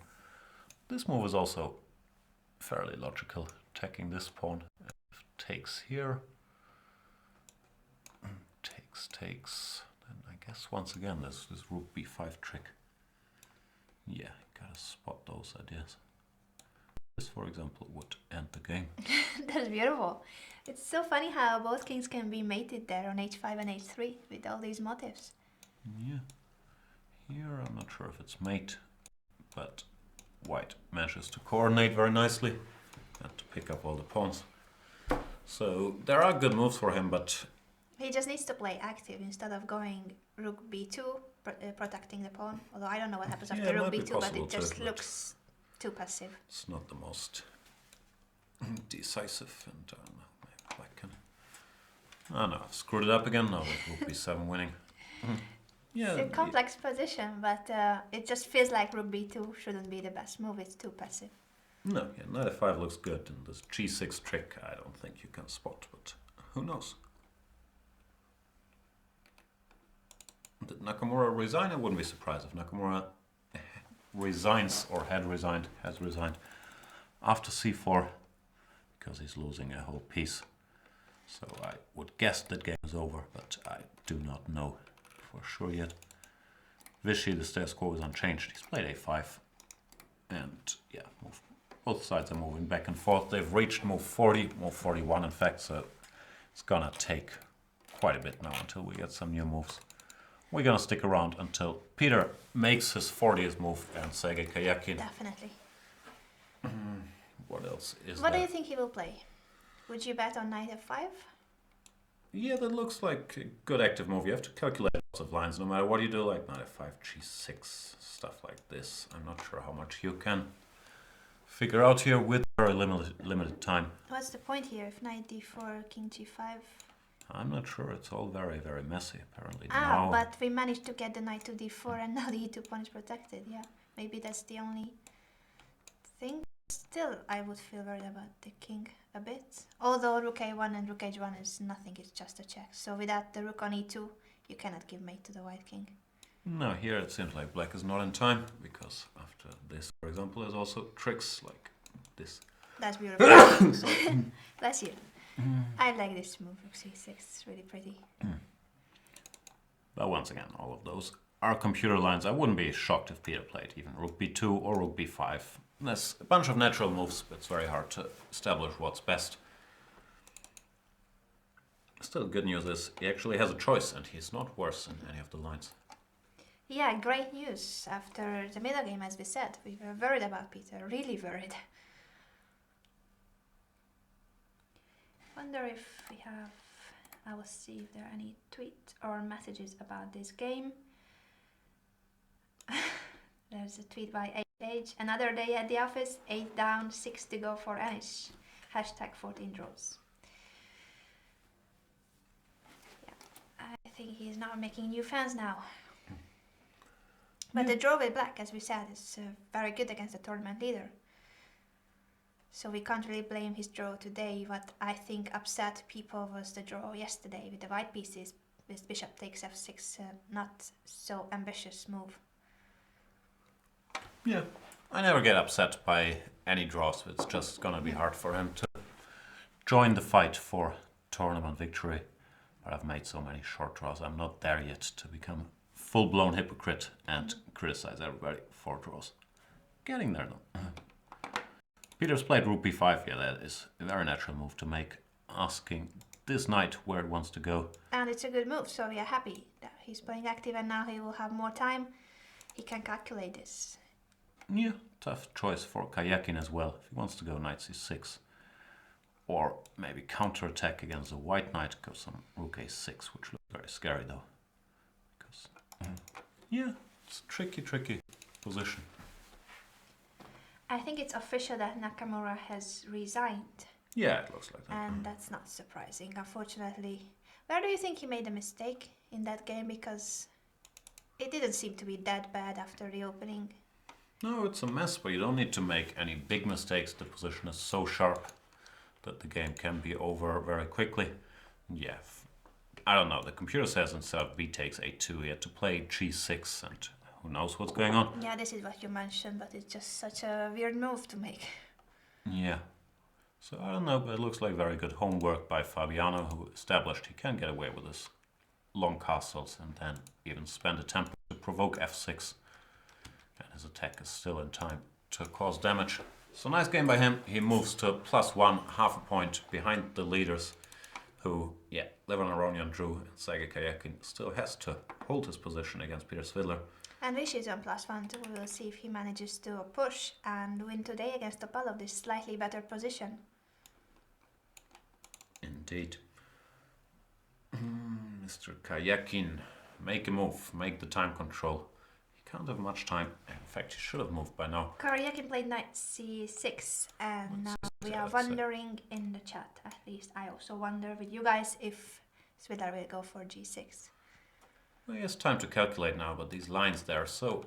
This position is so hard to play for humans. G6 and now rook c1 is a computer line. Like, it doesn't even make any sense. What's the point? Are you just go rook g1 and say that this I have is... no clue, probably. You need to avoid knight d4 forks and you want to activate this rook. But it's the sort of line where you might get accused of cheating if you give up 2 pawns. Is there any other Just good move, or is playing just one. rook c1 here? I don't Because know. if you move the other rook... Yeah, this seems to be the point, but it's horribly complicated to spot. Dangerous though. Here, check. Say king f6, and all of a sudden the white pieces work together very nicely. No, still you have to be a bit worried, or not? No, you always have the check. But yeah, all of this is a bit of fantasy chess. I don't expect him to go g6 check. Is This there move any is other good move? Yeah, knight. very obvious, covering the d4 square and attacking this pawn. And it's a natural move. I think it's much more likely that he will go for knight f5 than g6. And if it's a good move, it seems to be a good move, then why not? Knight f5, you don't always have to go for the first move of the engine. Just make good moves. Knight f5, nice position. Yep, could even dream of some mating constructions, like I'm not sure if we get there, but just to illustrate. You want to play king g4 at the end? Yep. Nice. So Yeah, with these kings on h5 and h3 both can be mated if you are not careful. we're gonna go on a little break now that we've made it to the time control, but of course we're gonna come back and follow the adventures of Vaseline, Vichy, Peter and Sergei. See you guys in a couple minutes. See you very soon.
Hello everyone, we are back from the quick break and we see that Svidler, our good friend Peter Svidler, has played g6 and rook c1, so we are celebrating here at Chess24.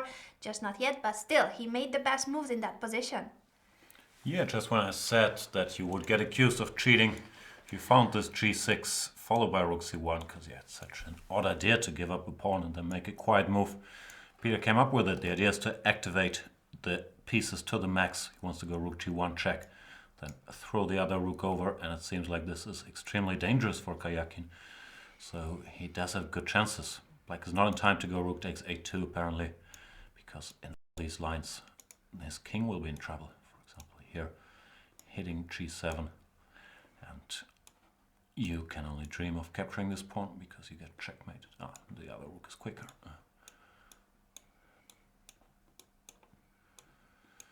Yeah, all leading to mate, and also if the king goes to f7, it doesn't help much after a check. I mean, king f6, and in all these lines that trying to go to e7 or e6, but that's what we've seen earlier. There's also a mating attack. Let's say rook e2 here. And once again, white comes first. So many mate threats in this position.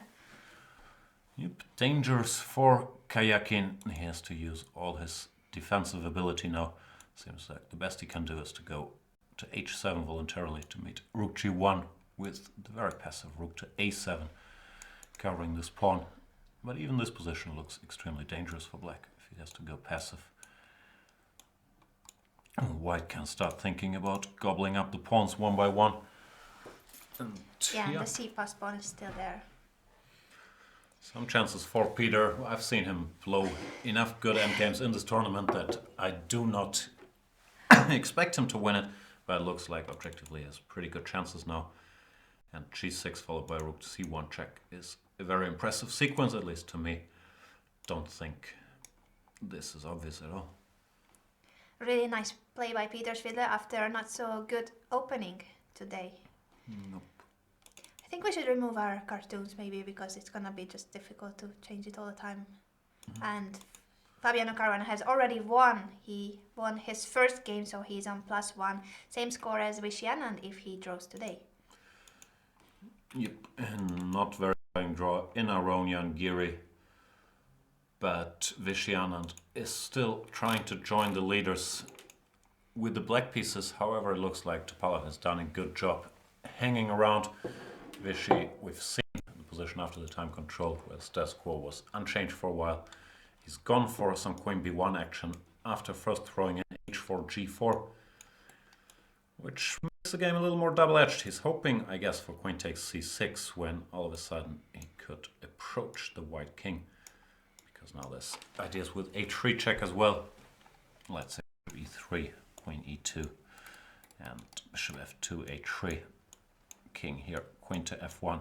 All of a sudden the air gets very thin around Mr. King g3, but Topalov can avoid all these dangers by, I was gonna say bishop c1. I'm not sure if I'm gonna change my mind, but for now, let's say bishop c1, blocking the queen off from the first rank, and I do not see how Vichy can make progress here. If it goes knight e6, let's say then queen e3, and it seems like white is active enough to weather the storm. And you never really get a position where knight takes d4 would work, because you also might get a perpetual check, or like even if you take here, or you can even lose it. Yeah, let's not push too much. No, so it looks like Topalov can defend. He still has to be precise. Bishop c1 or bishop e1. But Vichy did take some risks in order to complicate the position.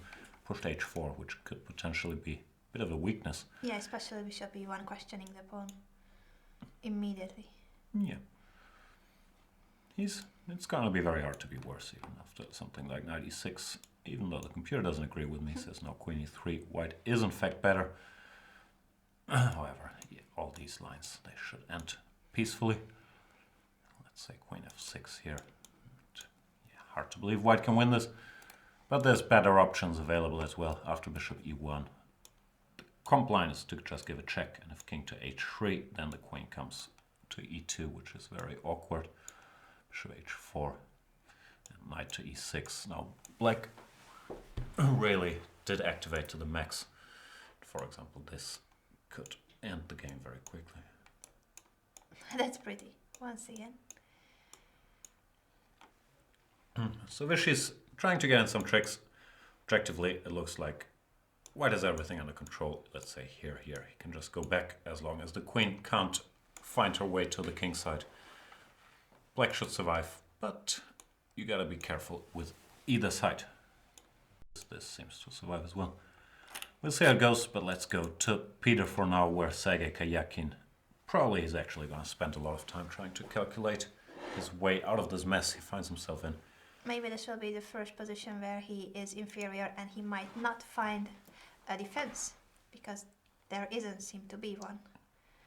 Yeah, it's difficult. Its material is still equal in spite of Peter's pawn sacrifice. He was a pawn up earlier, so he might be able to win on material on some lines as well if black is too passive to go after the white pawns. White is very free to go after the black pawns. What's going on in the chat? What are people selling?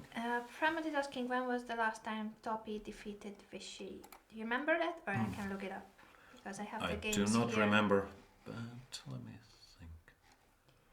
No, I can't remember. I have the games collected here. Topalov, Vishy. Many games, of course, between the two of them, understandably. Well, we have victories by Vishy in the recent games. The London Chess Classic game was also a victory for Vishy. And before that, FIDE candidates 2014, once again Vishy victory with white, Vishy victory with white. Yeah, many Vishy victories, but which one is the most recent Topalov one? Yeah, maybe the Indian fans are right that Vishy really likes playing against Topalov, because in the recent years, no trouble at all, only draws are victories for Vishy. Yeah, we'll see if we can add another one today. I do not think so yet, but we're gonna see in the next couple moves. Sergei Karjakin did play King H7, that's what he does. He does play the best defensive moves, avoiding this move coming with check. Peter's still gonna go for it, Rook G1. Once again, not in time to take here because of Rook B7. And if black decides to go passive now, then bad things might happen to his king. None of these lines are especially easy, but we can see that white firmly holds the initiative, threatening knight f6 check now. And the black position is crumbling. Let's say King H8, for example, is met with this idea. Threatening checkmate here. Well, if the king goes to H6, then the knight can be pinned along the 6th rank. So it's very, very hard to defend. And therefore, after Rook G1, it looks like the best bet is to put a rook on A7 to stop Rook B7, which is still unpleasant. Do you think he will play it? I don't know. If he goes for this, for example, he gets forked. So he has to play Rook 3 A7, that's even worse. It looks like that, yeah. But the problem with this is now you use this rook for defense, so you can't even dream of ever getting any counterplay. Yeah, you have to waste one more tempo like Rook C7 and then try to capture, but it's just... Yeah, it looks very slow because now white goes here. Is attacking all the pawns. No, it's an unpleasant position for Karjakin. Peter, well, I think he's gonna play Rook G1. That's been the point of giving up the G pawn and going Rook C1, of course. Yeah, Rook G1 on the board. And we'll see if Karjakin can add to his list of miraculous escapes, tough defenses. Let's hope not. At least not today. Of course, I'm cheering for Sergei Karjakin as well. He's been playing extremely well in this tournament, and I think he deserves to maybe to win the event. I don't know. There's still many rounds left, so I think we cannot claim anybody as a clear favorite, but he's been doing really great. But today, we want to see Peter Svidler score his first win. The move I was curious about is knight d4, but once again, Rook b7 looks very powerful. If knight to e6 trying to defend things, then Rook to e7, overloading this knight, which can't really be defended. So black would have to go passive once again with Rook g8, when white does his standard activating move Rook g4, threatening this guy. And let's say knight takes e2. The white initiative is just too strong. Knight f5. Targeting Mr. g7. It's gonna be tough. I'll make some moves to show the dangers. Now all kinds of mating threats are arising. Yeah, it's just king h8, for example. It's mate in one. So very unpleasant defense for Karjakin. The most resilient seems to be rook b7. When this line we were looking at, either check or rook g4 immediately. Does look pretty bad as well, because this is not a new mating idea. Best seems to be this, and g6. When white still has a lot of work to do. But even trying to win by material is no longer out of the question. I'm just clicking through computer moves here. I'm not sure if those are all forced. I just hope we won't end up in a position like this, because it reminds me of yesterday's game. Yeah, but it's not beneath Karjakin to be tough and reach something like this where you have good drawing chances because the material is so reduced. Let's see if there's anything better white can do. Maybe not. Thinking about this, when knight takes e2, rook h4, is very similar. g6, and apparently there's no mate. So it could be we're headed towards something like this, but that means that Karjakin has to play all the only moves, which is no simple feat in such a position, especially the first move. Rook all the way back here looks incredibly tough to find. I don't think he will play rook 3 a7. He's an incredibly good defender, but this move, I don't think that he will play it. I think it's very unlikely. Yeah, this is a natural move. And rook b7, you have to go rook g8. I forgot what I was looking at here. Knight to e4. Maybe this is not as clear. Rook a6 back, covering this check. White still has work. White is better in all these lines, but it's never easy. Gonna take a while, because Karjakin is gonna have to spend a lot of time here, which in return might mean he is gonna end up in time trouble, approaching move 60. What's the time control? They get 50 minutes? Yeah, and after move 60, an extra 15 minutes. And of course, always 30-second increment from move 1 on. So now they should have plenty of time to think, but as you said, it will be over at some point in a few moves if he starts using a lot of time now. And this position is just really something you should think about. Nope. Topalov has also been thinking. He's gone bishop e3. Not blocking this queen, but controlling all the relevant squares of queen d1. He can go bishop f2. Keeping everything neatly protected. 96. Once again, there's this queen e3 resource, now that the bishop covers d4. So it looks like there's nothing decisive for Vichy. Computer wants to give a check, forcing bishop f2 or bishop d2. A new front with b5. Still very interesting play, but no direct wins. White can simplify like this, and you should survive.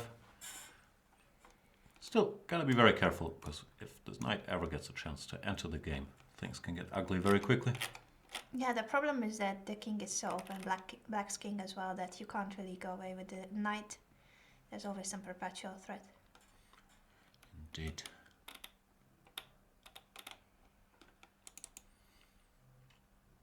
Tomek is asking if Giri is on +1. No, he has drawn his game, so 8 draws.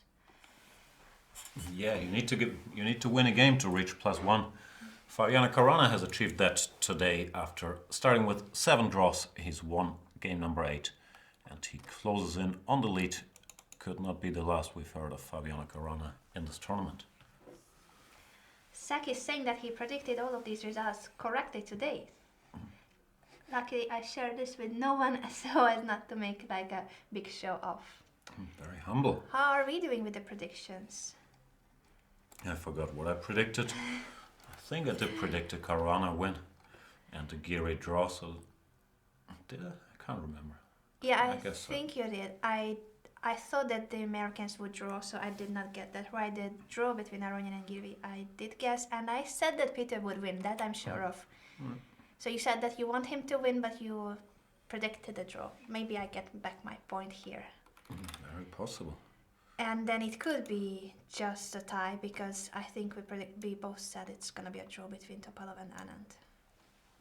Yeah, I have a goldfish memory. I have no idea what I said, but We can always replay our own shows and see what we said. That's how I spent my nights. Modo is asking me to clarify the time control, because maybe it was confusing how I said it. So it's from move 1 on, they have 30-second increment. But for the first 40 minutes, they have 100 minutes. After move 40, they get an extra 50 minutes. And after move 60, 15 more minutes. So that's it. Long games.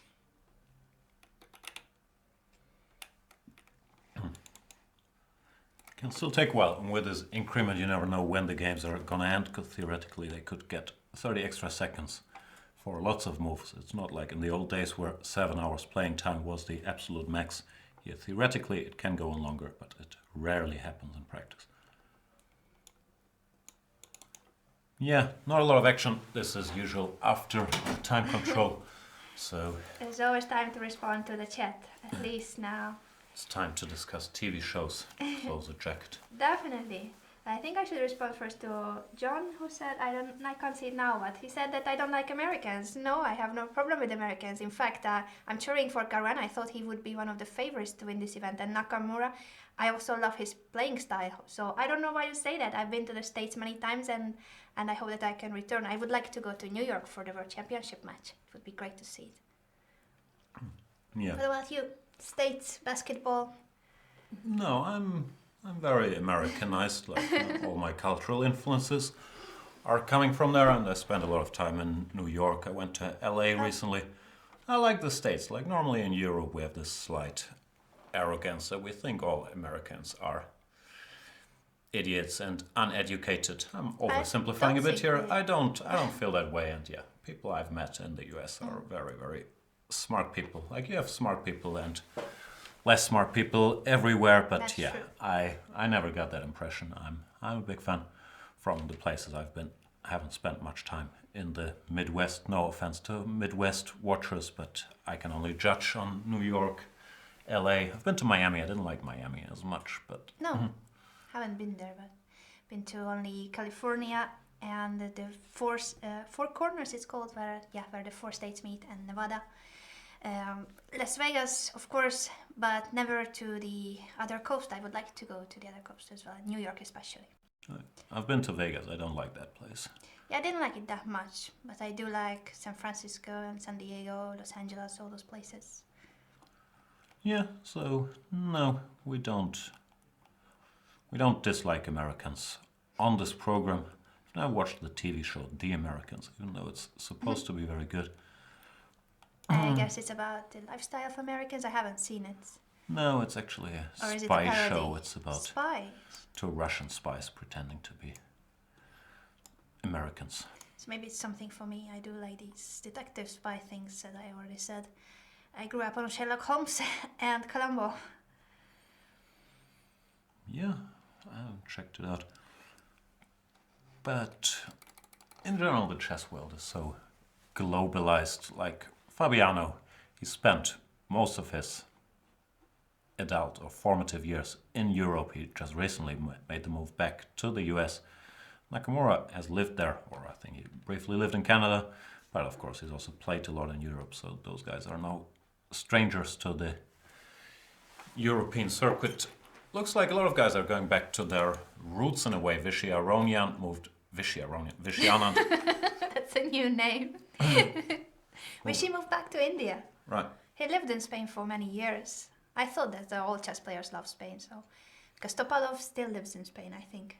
Yeah, he's in Salamanca, and Levon also recently bought a house in San Sebastian in Spain. He's been living in Berlin, spending some time in Yerevan too, and now it looks like he's expanding his reach to Spain. I can understand them. I love Spain myself. That's why I live there. Yeah, the weather is a little better than in Hamburg. By the way, weather is the first day of spring, and I thought that I could use my sunglasses, but we don't need them yet here in Hamburg. And I think we cannot complain in comparison to Moscow. Some minuses there in March. Yeah, that's probably even colder. I don't even own sunglasses. And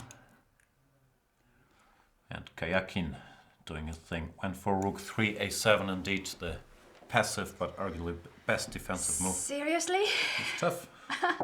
So we should start calling Cyborg Mr. Karjakin and not Caruana. At least in defense. Rook 3, a7. I would have bet quite a lot of money on not making this move. Yeah, no, it's up to Svidler how to proceed, but it looks like we're headed down this road. One move or the other. Where, yeah, it's not going to be easy to win. Maybe he should go for something like this, not exchanging the rooks. Trying to grab this pawn, but it's a mess. So it's still a game. Karjakin is once again pulling off a brilliant defense. Topalov doesn't need any brilliant defensive skills yet. He just played bishop e3 and is waiting for Vichy to make up his mind. Best move seems to be queen a2 check, just keeping white on his toes. When, yeah, I'm still expecting a draw. In this game, yeah, but now I started to be worried that if Peter will not win once again, that would be just so unfair. He deserves to win one game after having so many good positions. Yeah, then again, you gotta win it. There's very little chance in chess, and he suffered from the fact that he hasn't been able to convert them. But of course, he did once again put himself into position to win one.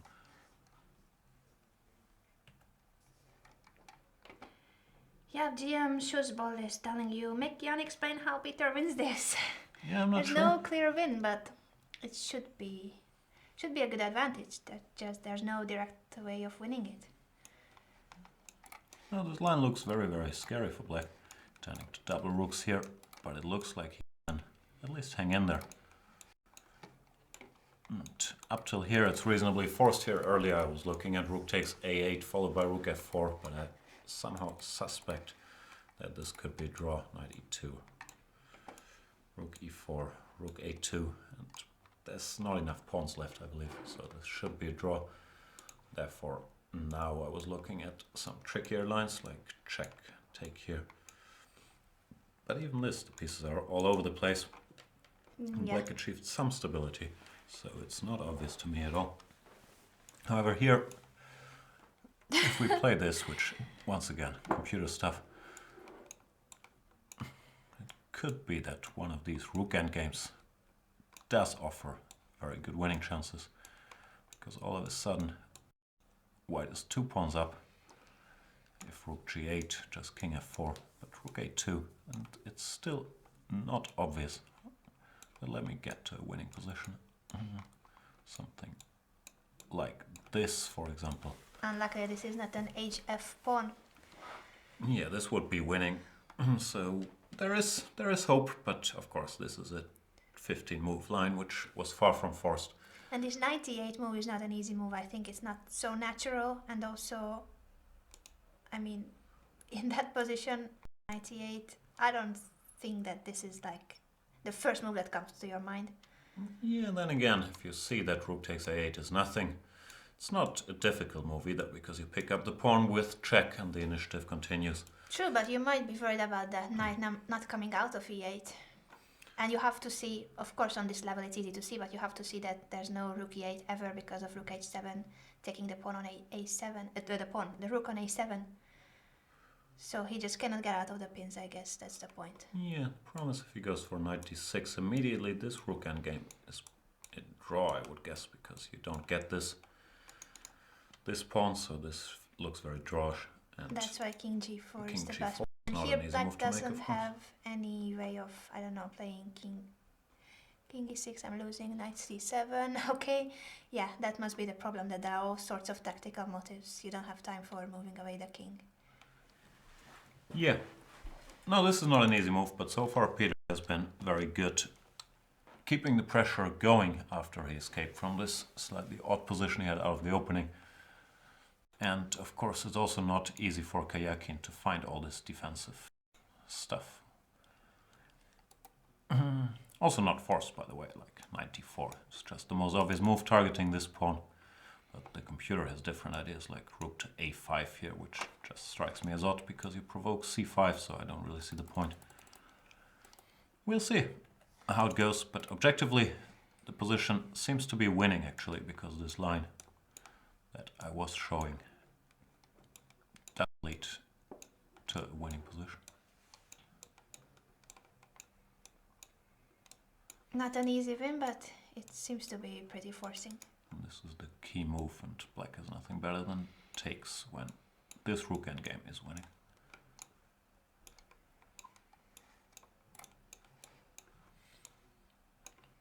It's a 100 move line, but it does make a lot of sense. So once again, yeah, here we end up 2 pawns up, rook e3, rook e4, and that's a win. So we'll see. The good news for Peter is he doesn't have to calculate all this. He can just play normal moves like rook h5, rook g4, and then see what happens. Well, Karjakin has to find the best defensive chance, which he has been doing so far. We'll see what happens. In the meantime, some more questions, I think. By Perfect Champion, do you think that playing too much bullet chess can decrease our performance in classical time control? Is this the case of Hikaru Nakamura? I don't know. It's time you could spend on something else, but I don't think Hikaru has been playing all that much bullet in recent years. It's more when he was a teenager. Spent a lot of time playing bullet games on the internet. I don't know, I think it's a harmless hobby. It doesn't help your chess, it doesn't hurt your chess all that much, and guys like Hikaru, they have so much experience with classical time control, and he has a 2790 rating in classical, so that hasn't hurt him all that much. I think for club players it's very useful to practice on the internet. If not bullet, then just blitz games. Maybe I would suggest blitz games, at least 3 or 5 minutes. That makes the game more sensible if you use it for training.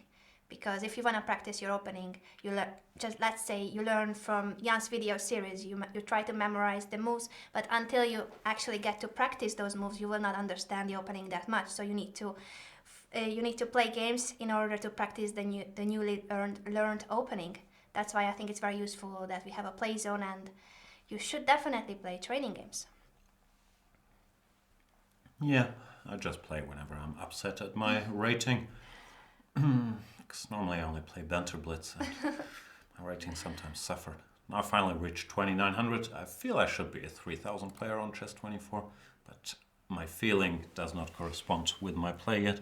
Who is the highest rated on Chess24? I will have a look at the Chess24 ratings. I say it every day. It's David Yeah. Howell is in the top spot. How much is his rating? I don't know, I think he has like 3000. Wow. Leaderboard. So let's see if you're right. You mean in Blitz? Yes. Yes, you are completely right. Wow, impressive rating. 3014. Kingsmead, GM David Howell, and he's online. So he is following the event as well. Yeah, but I'm planning to build my rating by beating up weaker players. I'm not going to play against David. He strikes me as too strong, too young, too powerful. You're on number 7 spot. Yeah, I'm going to quietly climb up the ranks, but next Banter Blitz I'm going to get crushed again. Be very upset. But seriously, yeah, I think playing Blitz games makes sense if you don't try to flag people as I do, but try to, wherever, use it for practice. I just do it for fun.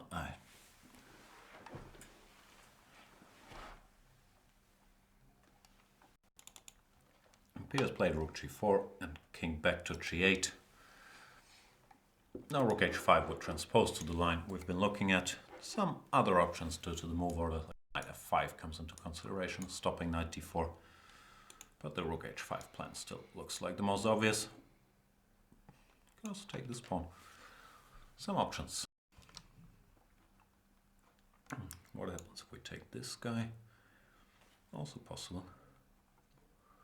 Then apparently this is a good move. Weird move. But all these lines are very scary for black. Here, rook h5. You're always close Almost to being made it. checkmated. I always have to play g6 at some point, but yeah, it looks really scary. I'm still surprised by this rook 3 a7. I would have said that he will never make that move on the board. Incredible how good he is at defending. He has played rook h5, intending rook gh4 and a rook h8 checkmate. So it looks like we're headed down that road. If Karjakin chooses knight d4, we get the line which I've shown a couple times already. Some alternatives, but none of them very appealing for black. He could go here, hoping to parry this by going knight to g6, but he stays under a lot of pressure after rook g4. I don't know, could be that this is the time his defenses get overstretched. We have an update on the clocks. Svidler 25 minutes and Karjakin 27. Quite balanced and still plenty of time. 15 more moves to move 60, so it's okay. Topalov Vichy, some more moves. Queen d1 has been played. Bishop f2, keeping an eye on the h4 pawn. Queen e2, pinning the bishop, threatening h3 check. When I guess white is nothing better than going queen e3, offering an exchange of queens. And if the queens were to be exchanged, I believe the position is to draw knight e6 in order to play g5, let's say, where king h3, g5 and f5. This should end peacefully. But still a lot of play left in the position. After queen e3, I'm also curious if Vichy can do anything else, but no, I don't see it. h3, just take it. Queen f1, king g3. This king is safe. So you found some winning chances for white? Yeah, not really, but if you give up this pawn, you're in trouble. And here, yeah, knight e6 seems to be best. I was wondering about this, but now white just goes picking up the h pawn, and well, this might still be a draw, because black has some sort of fortress. It's certainly not a winning attempt.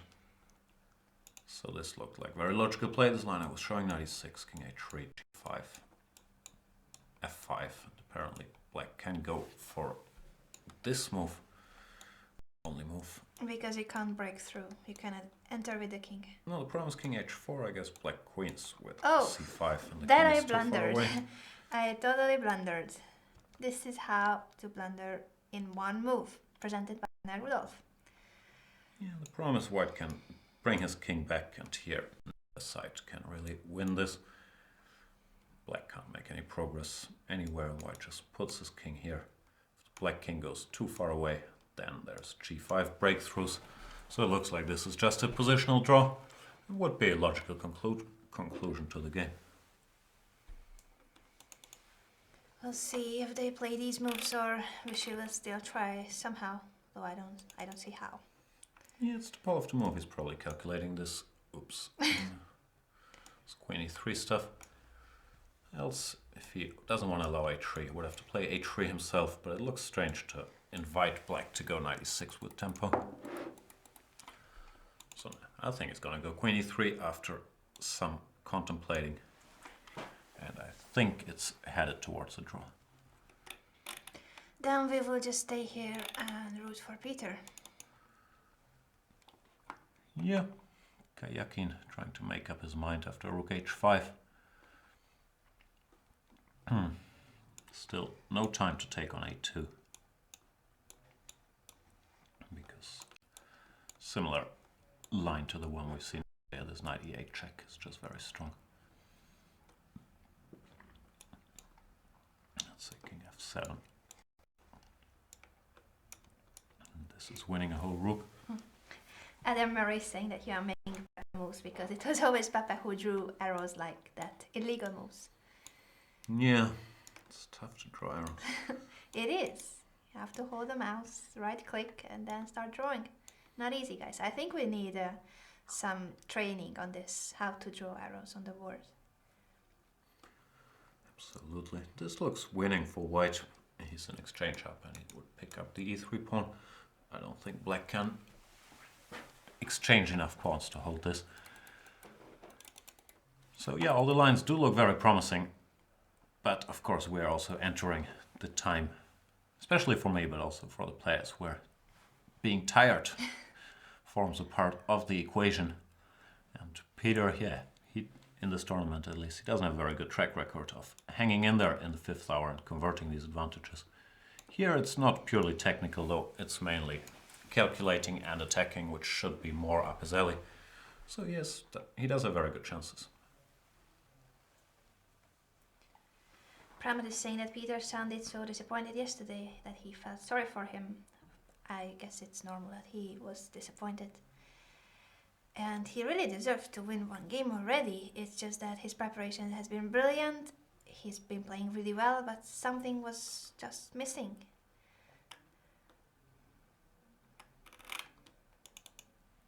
Already the queen's off the board between Topalov and Anand. Yeah, so it's heading to the endgame that you have showed. Yeah, white can't really go f5 yet because black would take and the knight returns to f5 with a vengeance.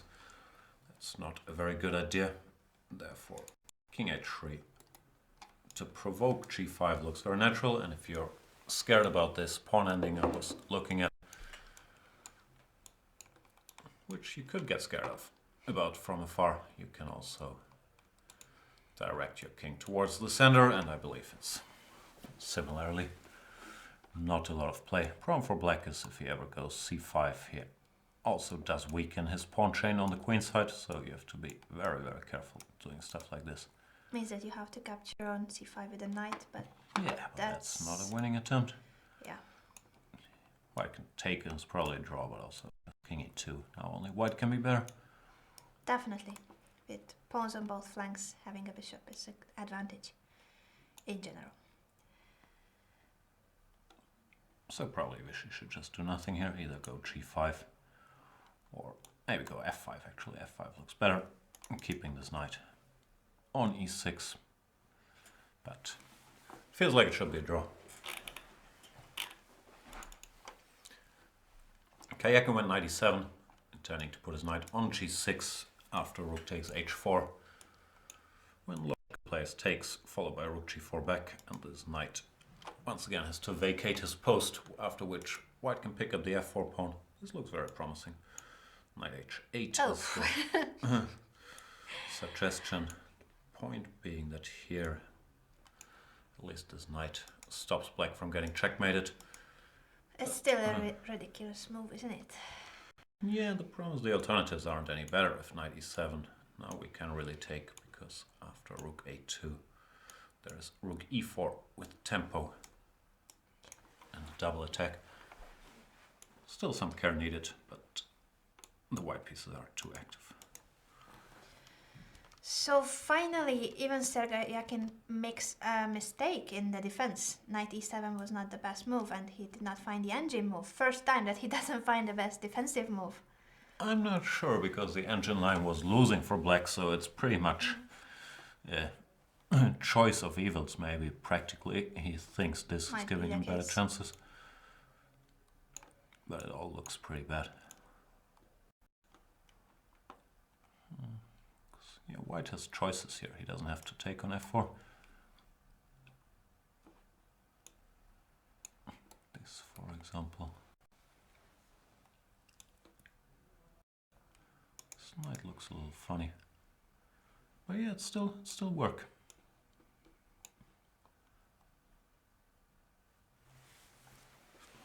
Should be winning even a passive move here like rook g2, but there is still a lot of work to do. Yeah, with the knight on h8, it's pretty difficult to believe that you can defend a pawn down. Yep.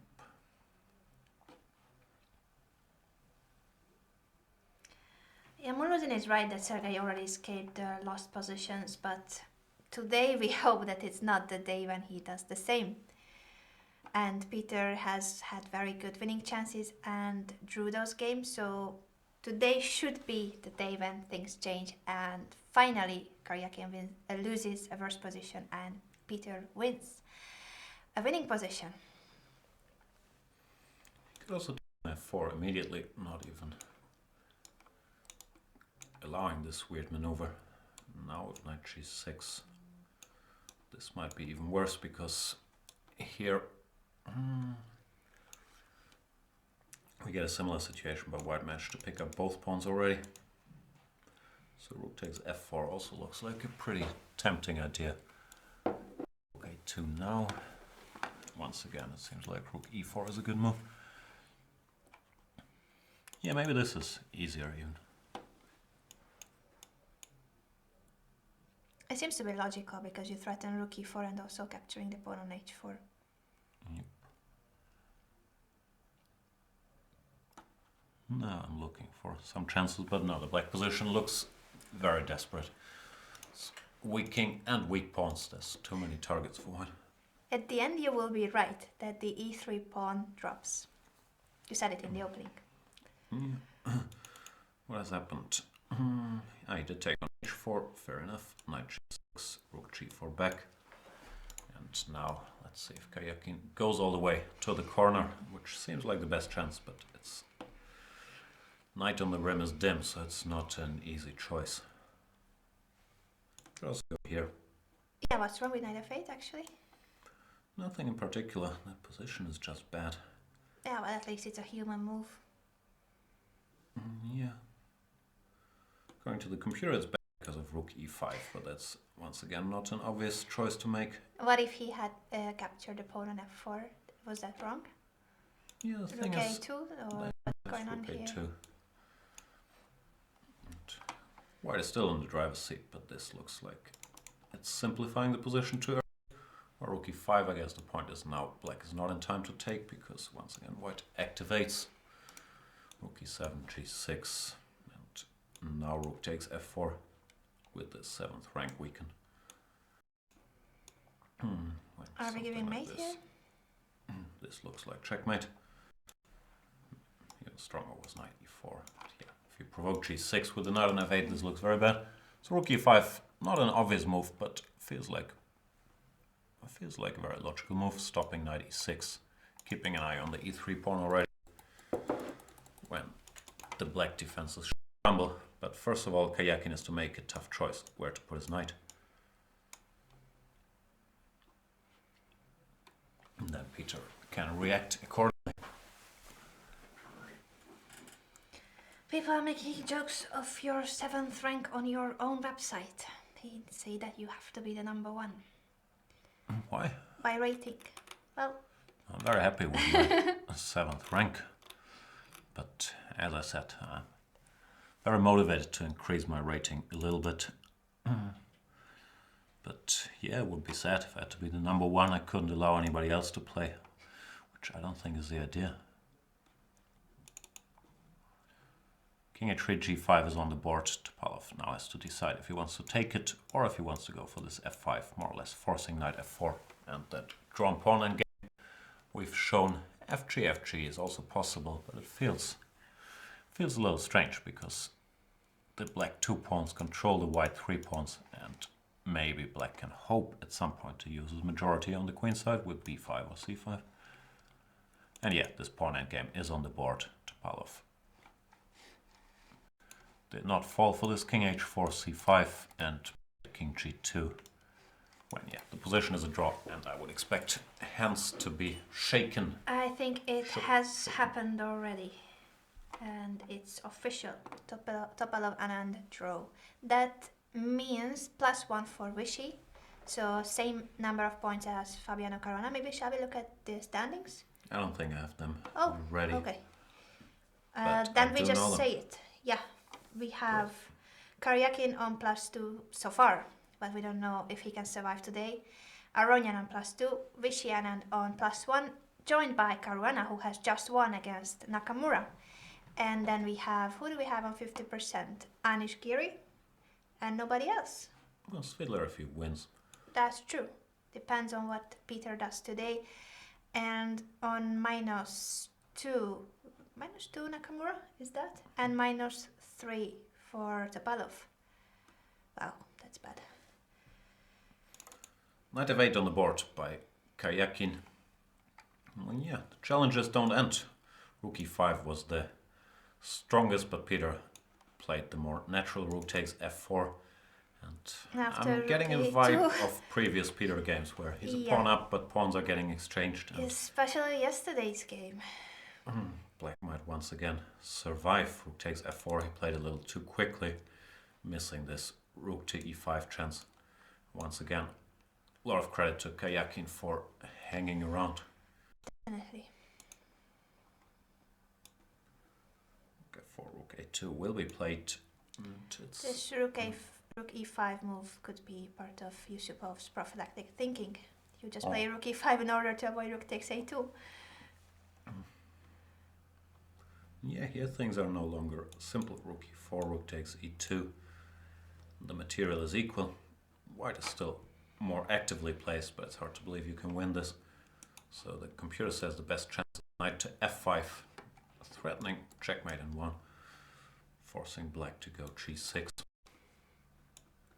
Knight h6 check, which still looks quite scary. For example, king g7, rook f7, king h8, and h4. It looks like mates. Should be checkmate. And therefore, black probably has to go king h8 directly.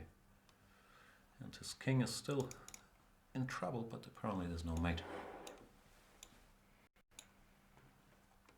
Maybe now going back to the 7th ring?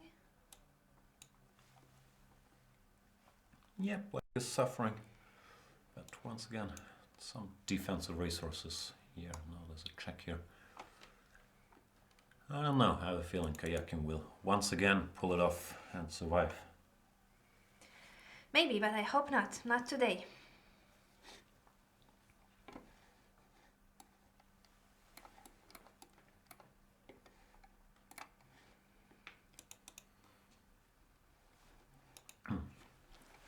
Yeah, it's a bit the story repeating itself. Peter, well, this time the opening didn't go well, but after that he played a great game. But when it's winning time, he crumbles. Like here, rook takes f4 seemed much simpler than rook takes h4. And after knight g6, rook g4, knight f8. This is not an easy move, but in peak shape or in less tiredness, I think he would have come up with it. Rook e5, just avoiding rook a2, because this attack is now lethal. Well, after rook f4, so black seems to be just in time to grab this pawn and survive the onslaught. White is still better in these knight f5, knight h6 check lines, but they're already very, very messy. Rook takes a2 is on the board. Yeah, this is a cute mate, but Karjakin is not going to blunder that. You could also cover it like this, but then white at least has time to defend his e2 pawn, and with the pawn up and being able to attack this guy, winning chances should still be pretty good. g6 forcing the issue seems to, I'm not sure if hold, but complicate matters at least.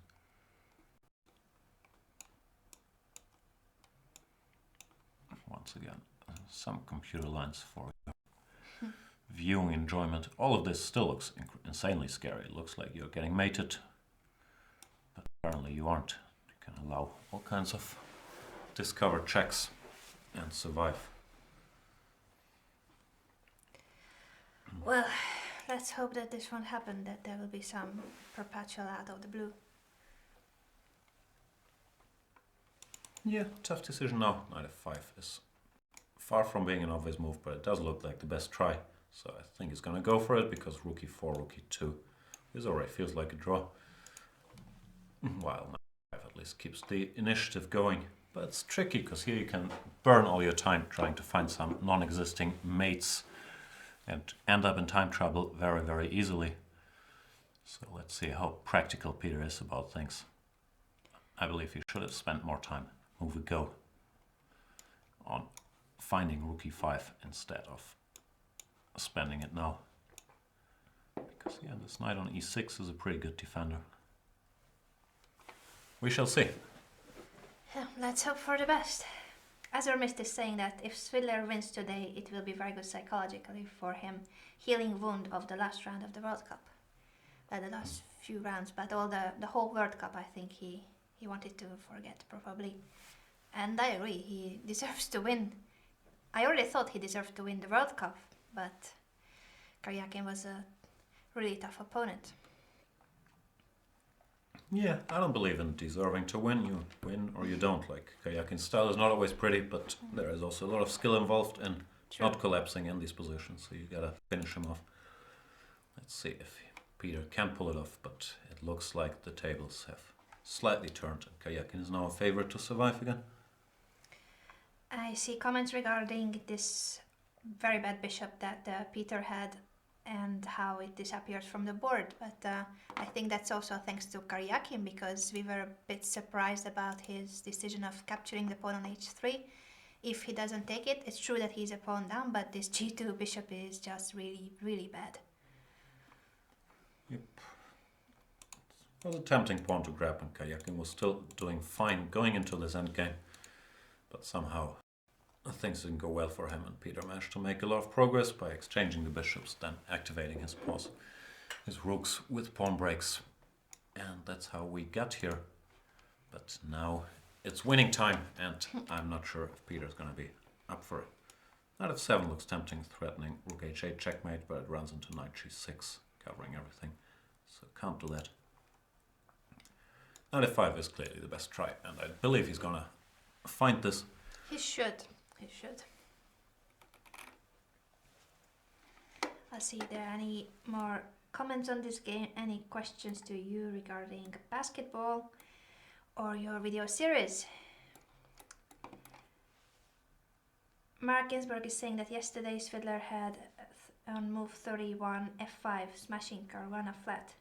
Yeah, f5 was a tempting move, but still it wasn't that clear. Remember that position when after e5, when he went bishop g2, and instead he could have played f5.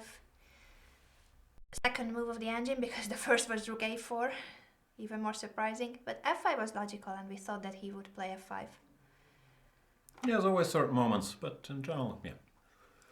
It's always hard to blame one particular move, but his converting technique has been worse than his opponent's resiliency in many a game against Nakamura. Was also a similar situation where he was a pawn up in an endgame. Nakamura held, he was a pawn up in an endgame against Caruana. He held, he was a pawn up against Levon in an endgame. Levon held. So it's pretty much history repeating itself every day. Peter plays a great game, gets in a position that is closer to winning than it is to a draw, but it fails to convert. And I have a feeling this might happen again today. I hope not, but I'm also scared that it might happen. History repeats itself. I see some suggestions on your upcoming videos that you might do one on the Open Spanish Breaker suggesting. It's a trendy opening. I don't have a clue about it, so I would probably rather get someone to do it who knows something about it. But yeah, if I find time, I'd love to take a look at it. Promise I always plan too many video projects and then people are disappointed because I can't follow through on all of them. But yeah, it's an interesting opening and it's become very fashionable. GM Shus is asking, if Peter wins the World Championship, would he still do Banter Blitz? I think the answer is of course he would. He loves doing Banter Blitz and playing against you guys, so I don't see a reason why he would not do it, being a World Champion. No. Yeah, frankly, I would live with him being world champion and doing less Banter Blitz, but no, I think he enjoys it and he would do it no matter what. But yeah, he loves commentating, he loves playing Banter Blitz. I think he's just really good at these things and he enjoys it, so it's important that he's happy playing against you guys, and it's such an honor that we have him here on Chess24. He's played rook h5, threatening rook h8 checkmate.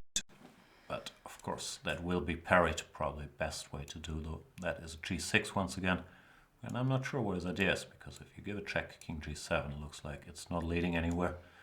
This square is covered and e2 is still hanging, so maybe he wanted to provoke g6 in order to now play rook e5 and go for some sort of attack, but with equal material and black being reasonably solid, I doubt that he has many chances to pull it off.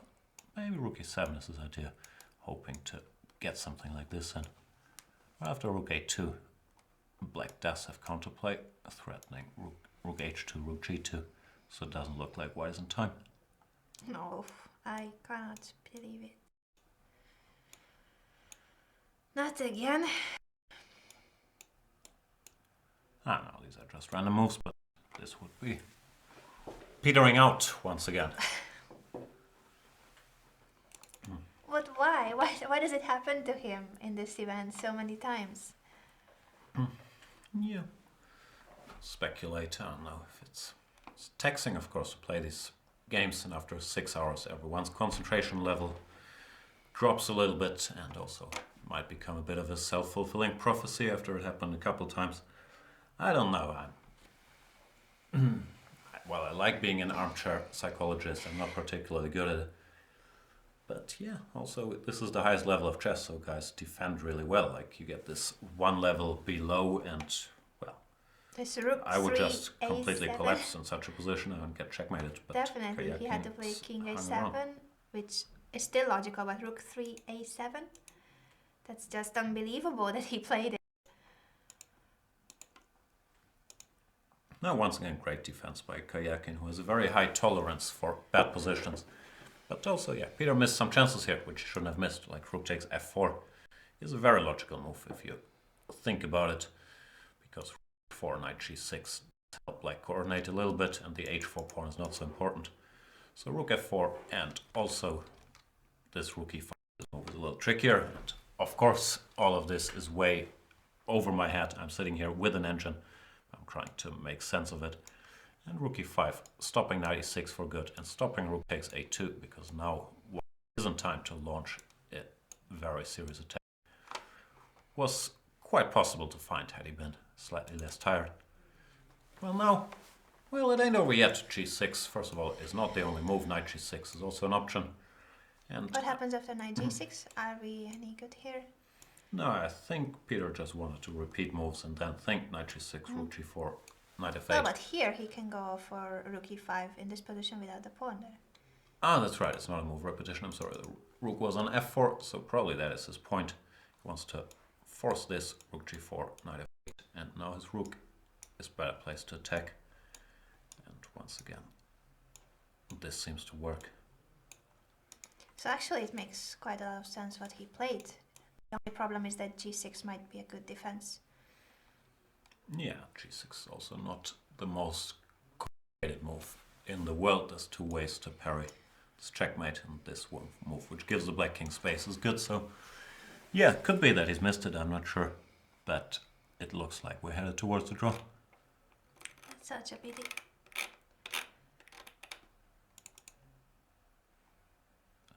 Karjakin taking his time here. They have 11 moves to make until move 60, until the time control.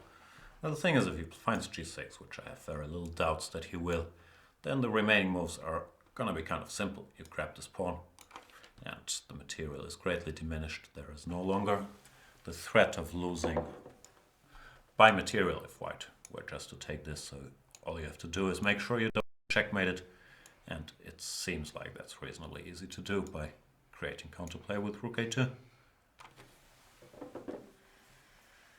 I'm so sad for Peter. This is...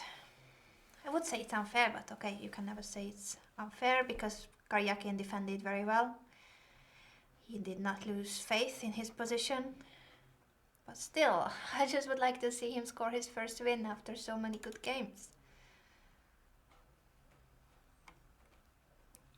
Yeah, but it's a thing he's gonna have to work on, like to improve. I don't know if it's technique. I'm bad at it too, so I'm not sure how to work on it. But yeah, most other players in this field with all these very good endgames they would have won like one or two of those at least, and he hasn't managed to. So can't blame it on bad luck, I'm afraid. Lawrence is in the chat. I thought we have to start blaming Lawrence now once again for the bad luck of Peter. Things tend to be Lawrence's fault. Karjakin thinking though, maybe there's something they both dislike after g6. I can't spot it. Rook h8, king g7, and no, now the white rooks just sort of trapped themselves. This looks like a bad idea. You could calculate such lines, but the problem is this pawn offers plenty of counterplay too. So no, I don't think this is a winning attempt. So it happened again.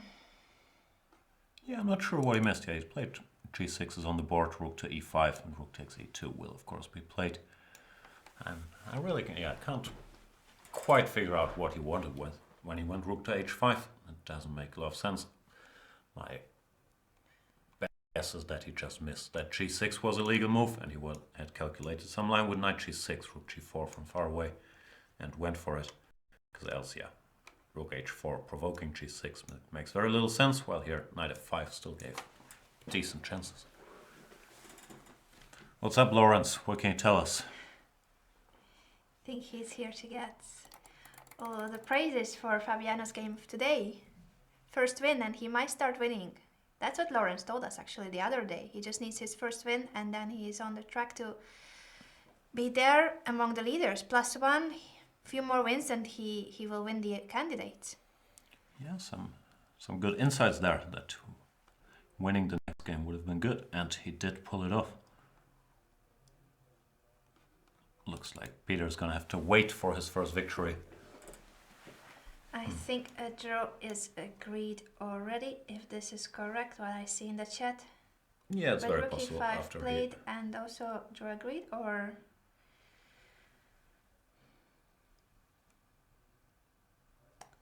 Cheesy Chessboy saying that Peter breaks his heart every day. So does he with my heart. I really wanted him to win today. Yeah, pity for him. He's not gonna be very happy. What to do? It ain't over till it's over, and did not manage to pull it off in the end.